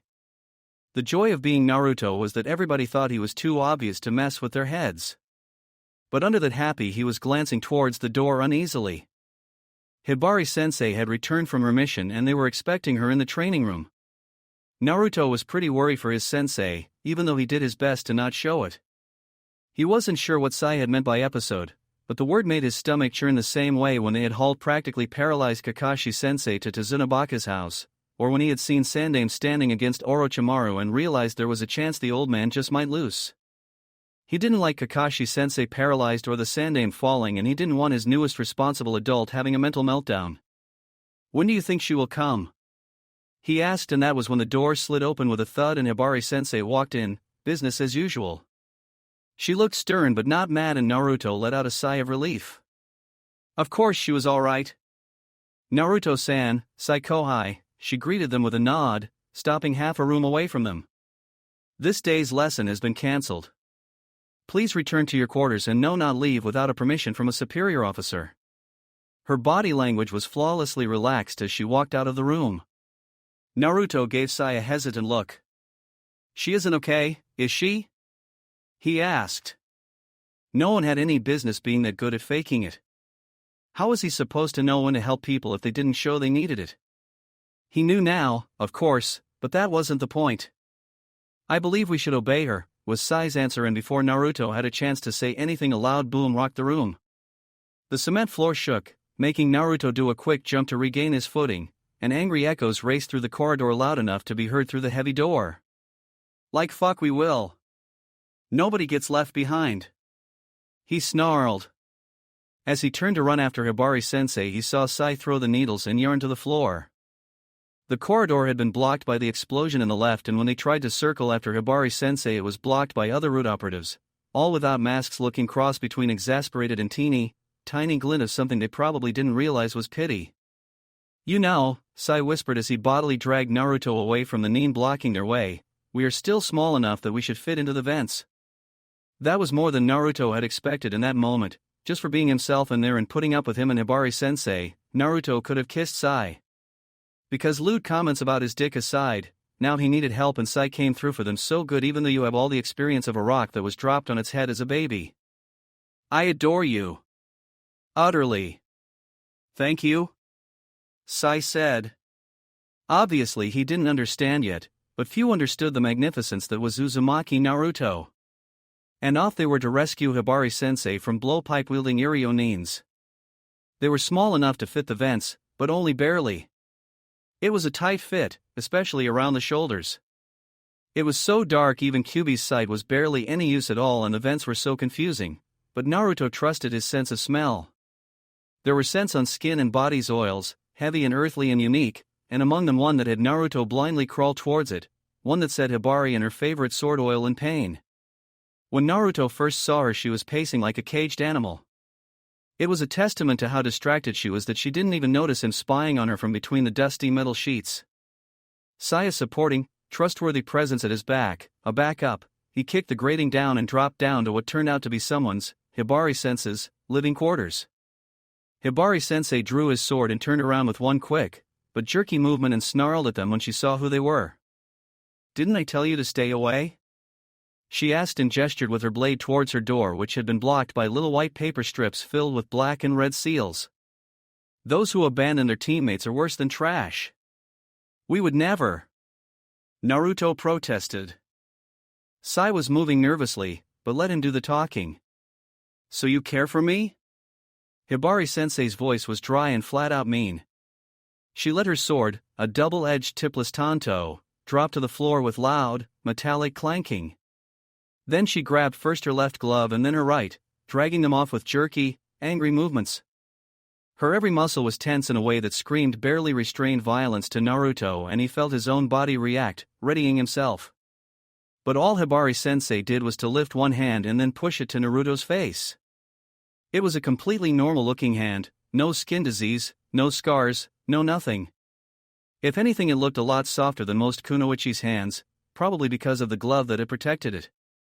He had already opened his mouth to ask when, without warning, the palm opened. "Is that connected to your stomach?" was what Naruto blurted out. There were no real lips, the skin just parted to reveal white teeth, perfectly normal human teeth, and longish pink tongue, wet with saliva. The mouth on her palm, or should it be in her palm, opened wide so that Naruto could see something like throat, except it was inside her wrist, a dark cavity. The bird is flying in, Naruto thought. Combined with the ANBU mask that suddenly reminded him of a woman with a cat mask who had said it to him once, feeding him something that was mashed, yellow and sweet. He had always wondered why ANBU masks made him feel kind of homely. It was wrong in a way, out of place, malformed, but Naruto crushed that feeling mercilessly. Because Hibari-sensei acted like she thought it was something disgusting, and no one should be disgusted of themselves, and Naruto had no business being disgusted either. And, beneath the reasoning, the little boy in him was squealing, utterly amazed. "Okubo is my mother's name. If I went by my father's name I would be Mori Hibari," she said with a low, intense voice, obviously expecting him to say something. The tongue licked his cheek and Naruto yewed inwardly, considering the possibility that the Mori were somehow related to Anko-san. "Uh-huh. he answered. She gritted her teeth. He couldn't see it, but he could hear. And she let her arm drop to her side. It had surely begun to seem a bit silly to her, holding it to his face. But the mouth didn't really close again. There were slight cracks like she was breathing through them, on her both palms. Are those connected to your lungs?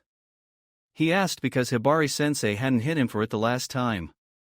The Mori are a famous Kekei Genkai clan from Iwagakure. This is their Kekei Genkai, called Majikuchi. She shrugged and made a vague gesture with her right hand. Aptly named, isn't it? She struck her tongue out, the palm tongue. Cool, he said, and it was, even if it was also very creepy. Shinobi or no shinobi, he was still a boy, and boys think things like frogs, insects that lay eggs inside other living insects, and being able to fart your village anthem are cool. Mouths on palms fell into the same category. What does it do? Can you just bite your enemy and hit them at the same time, or does it do some cool jutsu? This is Iwa Kekei Genkai. Hibari-sensei shouted. Her voice broke halfway through the sentence. She was fairly stomping her feet now, and Naruto's mind boggled at the emotional display. Hibari-sensei was always cool and collected, even when she was angry. Except not now, it seemed. He had no idea what Hibari-sensei's problem was, but he could see it was important, and he knew that they were running out of time. Getting short with tranquilizer wouldn't help anyone. So who cares where it is from? Good thing for us you defected, cause you are wicked good kunoichi, he said. Hibari-sensei wasn't as good as Tsunade Bachan, but very few people were in the whole world. She still rocked. I did not defect. My mother was in a relationship with a man who later turned out to be an Iwa spy. And he ran away and left me dealing with this. Now her hands were pressed into tight fists, and she was one word from attacking him, but it didn't matter because now Naruto understood. He saw from the corner of his eyes that Sai was making gestures at the door and threw his head towards the vents, telling him to climb back up. No reason to get them both into trouble. Sai looked at the vent, then at Naruto, and shook his head. He wasn't going to go, and Naruto wasn't sure if he was angry or happy, but there was no time to argue with Sai now. He left your mother? What a bastard. I hope your mother kicked his ass so hard he could taste his own shit. Because Naruto respected women. First Sakura-chan and then Tsunade Bachan had taught him early in life what too many men never learned: there were no men and women. There were people. Some of them had nice, soft breasts and other had dicks, and he had one, damn it. But it didn't really matter that much if you weren't having sex at the moment, and breast only impaired men's brains. And the point was that everybody had to be respected the same or else.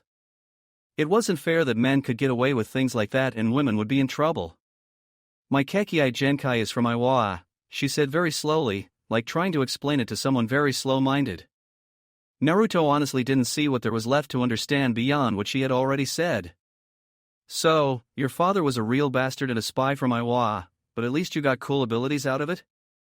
Sucks to be them, maybe they will think twice next time. Naruto really hoped so, but somehow he doubted. Idiots stayed idiots unless somebody kicked it out of them. I have Iwa Kekei Genkai in Konoha. My life is in ruins and it's not my fault. I hate that man. If I ever find out who it was, exactly, I will kill him. Her voice rose at least an octave. Whoa, how come your life is ruined? I have Kyuubi sealed into me in Konoha and my life isn't, so for sure yours isn't either. But if you want to kill him, I'm all for it. People who leave women pregnant and run are scum. And me saying I will kill my father does not bother you in the least? It was a good question, and it did bother Naruto. Patricide, killing your own father, was so wrong on so many levels Naruto couldn't even begin to explain why it felt so wrong. It was everything. It was just plain wrong. But he could understand people, and he understood that Hibari-sensei wouldn't really do it, even if she found her father. She was only saying so to make herself feel better. Naruto wasn't sure how people lied to themselves. It made no sense because they knew all the time anyway, right? At least they should have. But they still lied, and he could play along if it made this better. Sasuke wants to kill his brother. It happens. That didn't bother him, but then, Sasuke had a very good reason. Hibari looked at him and he watched her. The silence was deafening and they really didn't have the time, so Naruto lunged and threw his arms around her shoulders and clung to her like a squid. And she sobbed. For sobs that racked her body so hard that Naruto's teeth rattled, and something small and wet dropped to his cheek. Then Hibari-sensei went limp and fell to her knees, bringing Naruto down with him. Naruto lifted his eyes from her black hakama to her almost black eyes that were shining, wet, hopeful. "Do you swear?" Hibari-sensei asked. Naruto nodded and grabbed her hands. The mouths were shut now and they felt just like normal hands. "I swear." "You are gonna be alright?" She answered to his hug awkwardly. That was when the pursuers burst into the room. Sai turned to fully look at them and took a step back, his expression torn. The men and a woman in masks and full ANBU regalia froze for a second when they saw Naruto in Hibari's undoubtedly deadly arms, and that was enough time for her to open her mouth. "I yield," she stated simply and let her arms drop. Her eyes were dry now and her face serene. She was master of herself again. For another second there were stares Naruto could see even through the masks, white and forever grinning with animal smiles. Then the ANBU moved fluidly, restringing Hibari-sensei, who looked bizarrely content even when her arms were twisted behind her back. Naruto complained. Hibari-sensei assured him it was alright. Sai smiled and it looked very good, and the stares that just went on were fish cakes on top of the ramen. "So," Naruto said with a wicked grin as they walked Hibari-sensei out, "are those connected to your stomach?" Everybody tensed, even Sai, but Hibari-sensei smiled. It was a beautiful smile even though her eyes were red and puffy and her cheeks streaked with tears. "Wouldn't you like to know?" It was day number 15 after the forces of evil had grabbed Naruto when Itachi Kakashi decided that obviously his tactics of guilt-tripping the Hokage wasn't going to work. For all the man twitched every time he stepped into his office and had the last time even given a longing glance to the window, he wasn't budging an inch. So what was a Jonin to do? Call in reinforcements, of course. So Kakashi was sitting under a pale green awning and drinking iced tea, apparently reading his newest Ika Ika violence, but an observant witness could have told he wasn't turning any pages. It would have to be someone who cared for Naruto, obviously. Someone fairly important and with the balls to order the Hokage around. An intimidation factor could only help. Yumano Irika cared, but he was only a chunin, so if Sarutobi-san wasn't listening to Kakashi he wouldn't listen to the academy teacher either. Any of the clan heads could raise merry hell over this, but the trouble was that they wouldn't, for all they didn't seem to outright resent Naruto anymore, not unless he told them the truth of his student, and while it might help short-term it would bring serious long-term consequences, in addition of himself getting court-martialed for revealing an S-class secret. The rest of council members would only be too happy to recall Naruto if he told them why he was in the route, but that would defeat the purpose of nailing them. His ears caught a wolf whistle and Kakashi turned his head around on instinct born out of years he had used for cultivating his reputation as a pervert in his eyes, but the visible one and the one hidden under his hitai widened. Pale, golden hair reflecting the sun's brilliant light, long, shapely legs revealed by short skirt, very generous assets and even more generous neckline, hazel brown eyes glittering with warning of the infamous finger flick of doom, and a violet diamond tattooed on her forehead between them. She moved with the grace of a very high-class geisha or a very big and dangerous cat. Senju Tsunade, the last of the Senju clan, Sarutobi Hiruzen's student and the new head Irionin of the Konoha hospital. A very dangerous woman who really didn't like the way the ninja were considered expendable even in a relatively easy-going village like Konoha, who had only returned for Naruto's sake. Kakashi smiled in a way that had sent shiver down many esteemed Iwa ANBU's spine and walked briskly to the woman. "Has anyone ever told you that you are perfection incarnate?" he asked. Tsunade-sama turned her head deceptively slowly and raised her hand, her forefinger against her thumb. Hatake Kakashi-san, she fairly purred, and had the situation been a bit different he would have appreciated it a lot. "It's nothing perverted. This is about Naruto. He needs your help now." Tsunade-sama lowered her hand by few inches, narrowing those radiant eyes, and despite his outer cool and calm, hip and cool attitude, no thanks to Gai-san for that one, his inner self was jumping up and down with glee. Danzo was looking at the boy, still in that accursed orange jumpsuit, who was sitting opposite to him, his desk covered in mountains of papers, a barrier between them. And he had an uncomfortable feeling that a barrier of some kind was needed. The last time he had spoken to Uzumaki Naruto the boy had been fidgeting, which might have been boredom, but which he had chosen to interpret as nervousness. Now Uzumaki was holding his head higher and his eyes reminded Danzo unervingly of late Namake's Minato. The Yandame Hokage had been a man who could move mountains if he felt there was need, and for all his offspring was undignified and fairly ridiculous with his obsessions, he had apparently taken after his father more than Danzo had known. I offer my congratulations for your show of understanding of human mind. Have you considered specializing in interrogation? He asked mildly. Uchiha-san might have been a fluke and Sabaka no Gara a coincidence, but 3 times already formed a pattern. It was peculiar how someone so straightforward and obnoxious could be so apt at manipulation. Too bad this compromised Hibari-san. No, I have not, and your people's skills suck. These people need some joy in their lives. Scratch that, they need a life. And that cursed seal of yours is plain evil. What are you anyway, Orochimaru wannabe? Naruto-san's voice was loud and grating. His voice had yet to break the first time, and that such a childish, ignorant voice questioned him was unacceptable. Danzo felt the burning in his eye under the bandages, was sorely tempted to rip them off and give the insolent, out-of-control weapon a reminder of its place, but he merely gripped the edge of his desk until his knuckles stood out white and sharp. Do not compare me to that nuke Neen. I am a loyal servant of Konoha, and all I do is for the protection of its people, even when naive idiots like you refuse to acknowledge this. How is it even possible, Danzo lamented, that out of 4, count them, for Hokage's half had been soft-hearted tree huggers? Then again, the professor had been a good Hokage before he had suffered monumental lapse of judgment and named Namake's Minato his follower. The man hadn't been himself ever since. That line could be blamed for much. You think you can protect people by hurting them? I wouldn't agree with you about sky being blue if you said so. Naruto-kun protested, his arguments having sunk back to the academy level. Danzo would have felt vindicated if he hadn't been so baffled. What would you call it then? If the little ingrate said green, he probably would. Periwinkle. Or not. Danzo wasn't artistic in the least, and he wasn't one to dazzle with fashionable clothing, but even he knew what periwinkle was. 1. Periwinkle is a shade of blue, so in effect you are agreeing with me. 2. It isn't even the shade of sky. Take that, he thought smugly. Statistically, sky is more often periwinkle than light blue, believe it. But Naruto-kun refused to acknowledge his winning arguments. And as far as he was concerned, the sky was never periwinkle. This conversation has veered wildly out of control. You have been given an S-class mission at Takigakure. Your team will consist of operatives Fu, Sai, and Tomiko. The nature of this mission will be revealed to you once you reach Takigakure's borders. You leave immediately, and please, remember to take your mask with you. You need to comply with utmost secrecy. Akatsuki agent Hoshigaki Kisame has been detected in the vicinity of your target, the Jinchuriki of the 7-tailed horned beetle.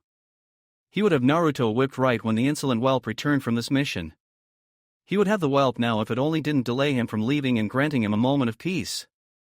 He would just brief Fu and call this a day. Naruto was momentarily distracted by imagining how ridiculous a 7-tailed giant beetle would look like, but he kept his priorities straight. Where Kisame was would also be Itachi, and this unknown Jinchuriki probably needed his help. Also, he and Sai could protect him or her from Danzo's schemes, and then he would go to talk to the old man, because the way Danzo treated these people had to be criminal. Naruto didn't know it, but he was Namake's Minato's child through and through. His father had passed a lot onto his child: his coloring, stubbornness, love of ramen and taste for red heads if pink counts as red, his charisma, and his habit of making the impossible possible. I'm going, Naruto-san declared like it was his decision, and Danzo gritted his teeth as he watched the young genin march out of his office, slamming the door shut as he exited. A few weeks' worth of peace, he promised himself. Whipping then. In a small utility closet where Sai had managed to drag Okubo Hibari off when Fu had looked the other way. Jiraiya of the Sannin would have had a field day with this had he known. We have to do something about this. Naruto-kun isn't cut out for this, Sai said. Okubo Hibari nodded glumly, turning her head towards where he knew the Hokage Tower was, like he could see it through the ceiling and ground and buildings like a Hyuga. You have his back on this mission. I will take care of things at this end. She knew she wasn't going to like this plan. She was going through with it anyway. Poor Danzo, and poor Hokage. It was going to be an interesting afternoon. Day 15, Suborn Count 2. Recorded by the surveillance seal, a Genin Jinchuriki sent by Danzo to an unsanctioned, by the mission office, council and Hokage, S-class mission of unknown but dubious nature to a non-hostile village, despite the presence of at least one Akatsuki nuke having been detected near its borders. Chapter 6, Interlude, The Meddling Kids. Ninja must always complete their mission. This was the most important ninja rule, the one with the footnote about not abandoning your comrades, and Sakura was a woman with a mission. Her backup, Hyuga Hinata. Her mission objective, find out where one loud idiot called Naruto, who really didn't have any business worrying her like this, had gone to. Sakura had also taken to subtly encouraging Hinata-chan to tell Naruto-san about her feelings, because she had recently began to feel guilty of the way she kept brushing him off so callously and making doe eyes at Sasuke-kun, but she couldn't love Naruto like that, so there wasn't much to do, and it would be much easier if Naruto-san got interested in Hinata-chan instead. She was pretty, classy and rich to boot, so she was a great catch, and she had been in love with Naruto-san as long as Sakura had been in love with her Sasuke-kun, so she was the one most deserving of Naruto-san too. Sakura wouldn't have to worry about her treating Naruto-san badly. She was a good girl. And maybe, if Naruto fell for her, Sakura could begin to call him Naruto-kun and not be misunderstood. It would make her feel more like friends, and she had always been a lonely girl, even more so after her and Ino's breakup. It was day 10 AD, after disappearance, and they were sitting at a chiraku, apparently eating shrimp ramen and in truth cleverly collecting information. It turned out to be easier than anticipated. He was here just yesterday night, Tsuchi-sen told them all too happily, his white teeth glinting in the sun in a way that unervingly reminded Sakura of certain Mado guy. I had been rather worried, since he usually tells us when he is leaving the village on a mission, too. He was with this beautiful lady with a Hitaiite and a shinobi his age who looked so much like Uchiha Sasuke they might have been twins. How did Naruto look like? What were their names? Did he tell where he was going to? Sakura launched on the friendly old man like the interrogation department. She dimly noticed that Tsuchi-san was beginning to look both taken aback by her ferocity and rather worried, but she pressed on until she had squeezed every last drop of information out of him. The woman had been Hibari-sensei, the Sasuke lookalike had been Saikuen. Naruto-san had told that he was kind of tied up with his new super-secret mission, and the rather fetching woman called Hibari had seemed pained at this comment. Naruto-san had seemed healthy and happy as far as Tsuchi-san could say. Sakura also got good description of both Hibari and Sai. Sakura made the ramen chef swear to tell her if he saw Nato again, and then they left, after paying their bill hastily. I don't like this. Why wouldn't Naruto-kun come meet us if he was in Konoha? He is always so considerate to his friends, Hinata asked, taking Sakura's hand, silently asking for support. Sakura nodded and looked her into those big, mist-pale eyes so intently she almost walked into a street lamp, and only Hinata-chan's quick pull saved her from embarrassing herself with her lacking situation awareness. More than that, who is that Sai? The woman could just be some jonin we haven't met yet, but I know all boys our age bracket and there is no Sai, Sasuke looking or otherwise. Sasuke was being remarkably unhelpful, though this time it wasn't on purpose. Hyuga Hinata had told them Naruto's address, and the four of them had elected Sasuke to be the one to sweet-talk information out of Naruto's landlady, due to her being a middle-aged widow whose motherly heart would surely melt at the sight of poor, orphaned, valiant Uchiha Sasuke.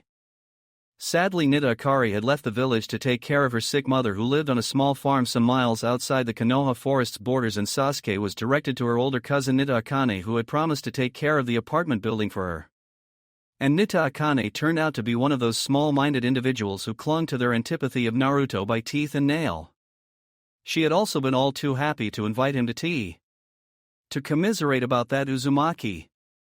The tea was very good, but not worth this. Don't you ever think how unfair it is? The fact that you Uchiha are in the same team with Uzumaki Naruto? She pronounced his name so it sounded remarkably like monster. Her voice was quick, clipped, as if she expected Naruto to suddenly jump up from behind Nita Akari's kitchen counter, go nuts, and dye all her home textiles orange. Because, Sasuke thought venomously, that was worst Naruto-san would ever do to these idiots. All things considered, it was wonder Naruto-san hadn't been the one to bolt. I have never thought about it, he said with cold, sharp voice, and looked the graying woman into her dust brown eyes with his Sharingan active. She was forced to look away, but she still didn't get a clue, but raised an eyebrow, obviously skeptical. How can you not think about it? What if he does something terrible? Her voice squawked, making Sasuke grit his teeth. One more attempt and after he would conclude that the hag knew nothing and just leave, saving his sanity. Naruto-san is a loyal shinobi of Konoha. He allowed the room temperature drop a few more degrees. The worst that can happen is that you get into an argument with him. You just don't argue with Naruto-san, it is painful, and you can't win. It should be noted that as a shinobi, Sasuke differentiated between getting into an argument, over whether they would eat sushi or ramen for example, or about the benefits of not defecting, and a fight which he would obviously win, and that with painful he had meant pain of the headache variety. Of course an argument could involve fighting, but that was different fighting because as much as it pained Sasuke to admit it, that was how you showed that you cared. And he cared. A little. As long as Naruto-san wasn't being painfully obnoxious. Actually, it was easiest to care for him when he was conveniently out of the way of caring. Which in no way meant he wasn't going to kick that idiot's ass for worrying him so much. Nita-san was a civilian, however. Sasuke noticed that her hands were trembling bad enough her spoon clinked against her teacup incessantly. It was annoying. Is he really that dangerous? She whispered and chewed on her lips. Sasuke frowned. Only if you truly anger him, he concluded reluctantly. He could see the red aura around his teammate, feel the crackling against his skin when Naruto hit him, the shifting of water under their feet. Illogical as it was, it seemed Naruto leveled up, almost like he could with his cursed seal. Like it wasn't even Naruto's power by instinct alone. He caught the end of Nita-san's next question, something about with Naruto. Why did he come back with Naruto? Maybe use of force was involved. And rope, he admitted gruffly. Naruto had tied him up and it had taken 2 miles and lots of shouting before he had been trusted to walk on his own. Since the question had been what it was like to be in the same team with Naruto, this had the unfortunate result of Nita-san squeaking in terror, her sympathy outweighed by her imagination suddenly lunging headfirst into the gutter, and she ran off from the room that was for now hers. Sasuke blinked as she left, not realizing that he probably just scarred her for life. All in a day's work for one Uchiha Sasuke. This might have had ramifications for Naruto's newly redeemed estimation in the eyes of the villagers, but luckily for him Nita Akane sought courage from a sake jar before going to her friends. Even more luckily she was a lightweight when it came to holding her liquor, and so what people gleaned from her slurring, disjointed explanation was that Uchiha Sasuke and Uzumaki Naruto were in a relationship and practiced bondage. This had entirely different set of ramifications of course, but that's a different tale. Yumano Irika was a chunin and he would stay so the rest of his life, but it wasn't for lack of talent.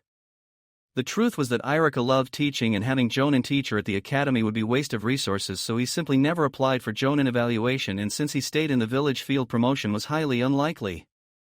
But he was a highly skilled ninja, he was responsible for the safety of his students, and there had been many heirs to their clans and those who bore a Kekkei Genkai, prime targets for abduction. He had spoiled many attempts, 5 of them single-handed. He was also notoriously difficult to lie to, his only major failing having been his colleague Mizuki. And he was certain that Kakashi-san was lying to him when he claimed that Naruto had been taken off the village by Jiraiya-sama. The fact that his teammates hadn't known where he was only proved him right. First, Haruno-san had appeared to ask about Naruto and Hyuga-san right on her heels. Irika was also quite strong-willed. There were always overbearing parents, mostly those who held high position in their respective clans, who attempted to push their children to graduate before they were ready, and it took a lot of willpower to look the head of the Hyuga clan and say that no, Hinata-san wasn't going to graduate early, never mind what her father thought was proper of the poor heiress. The Sandaime Hokage had to know where Naruto was. And come hell or high water, Irika was going to get the truth out of the man. At times the simplest answer is the hardest to find. It wasn't like there had been lack of clues when it came to the mystery that was Naruto and what his performance thus far told of his observation skills. Neji found highly embarrassing. In the end he was the one who put the pieces together and came up with the truth, awesome, terrible, logical answer. I have wondered who the Uzumaki family are? I know nothing of Naruto-san's origins, he had asked from Hayashi-sama. Behind the man's back was a delicate, exceptional ink painting of bamboos and a crane walking among them, and beside it calligraphy so beautiful it took his breath away. Those 2 pieces had been made by Niji's father, and this gave him the courage. But Hayashi-sama had dropped his brush, leaving a glaring stain on his neat report, and glared at Niji. Few could glare as well as he. Uzumaki-san has no family, he had said, and ordered Niji to leave.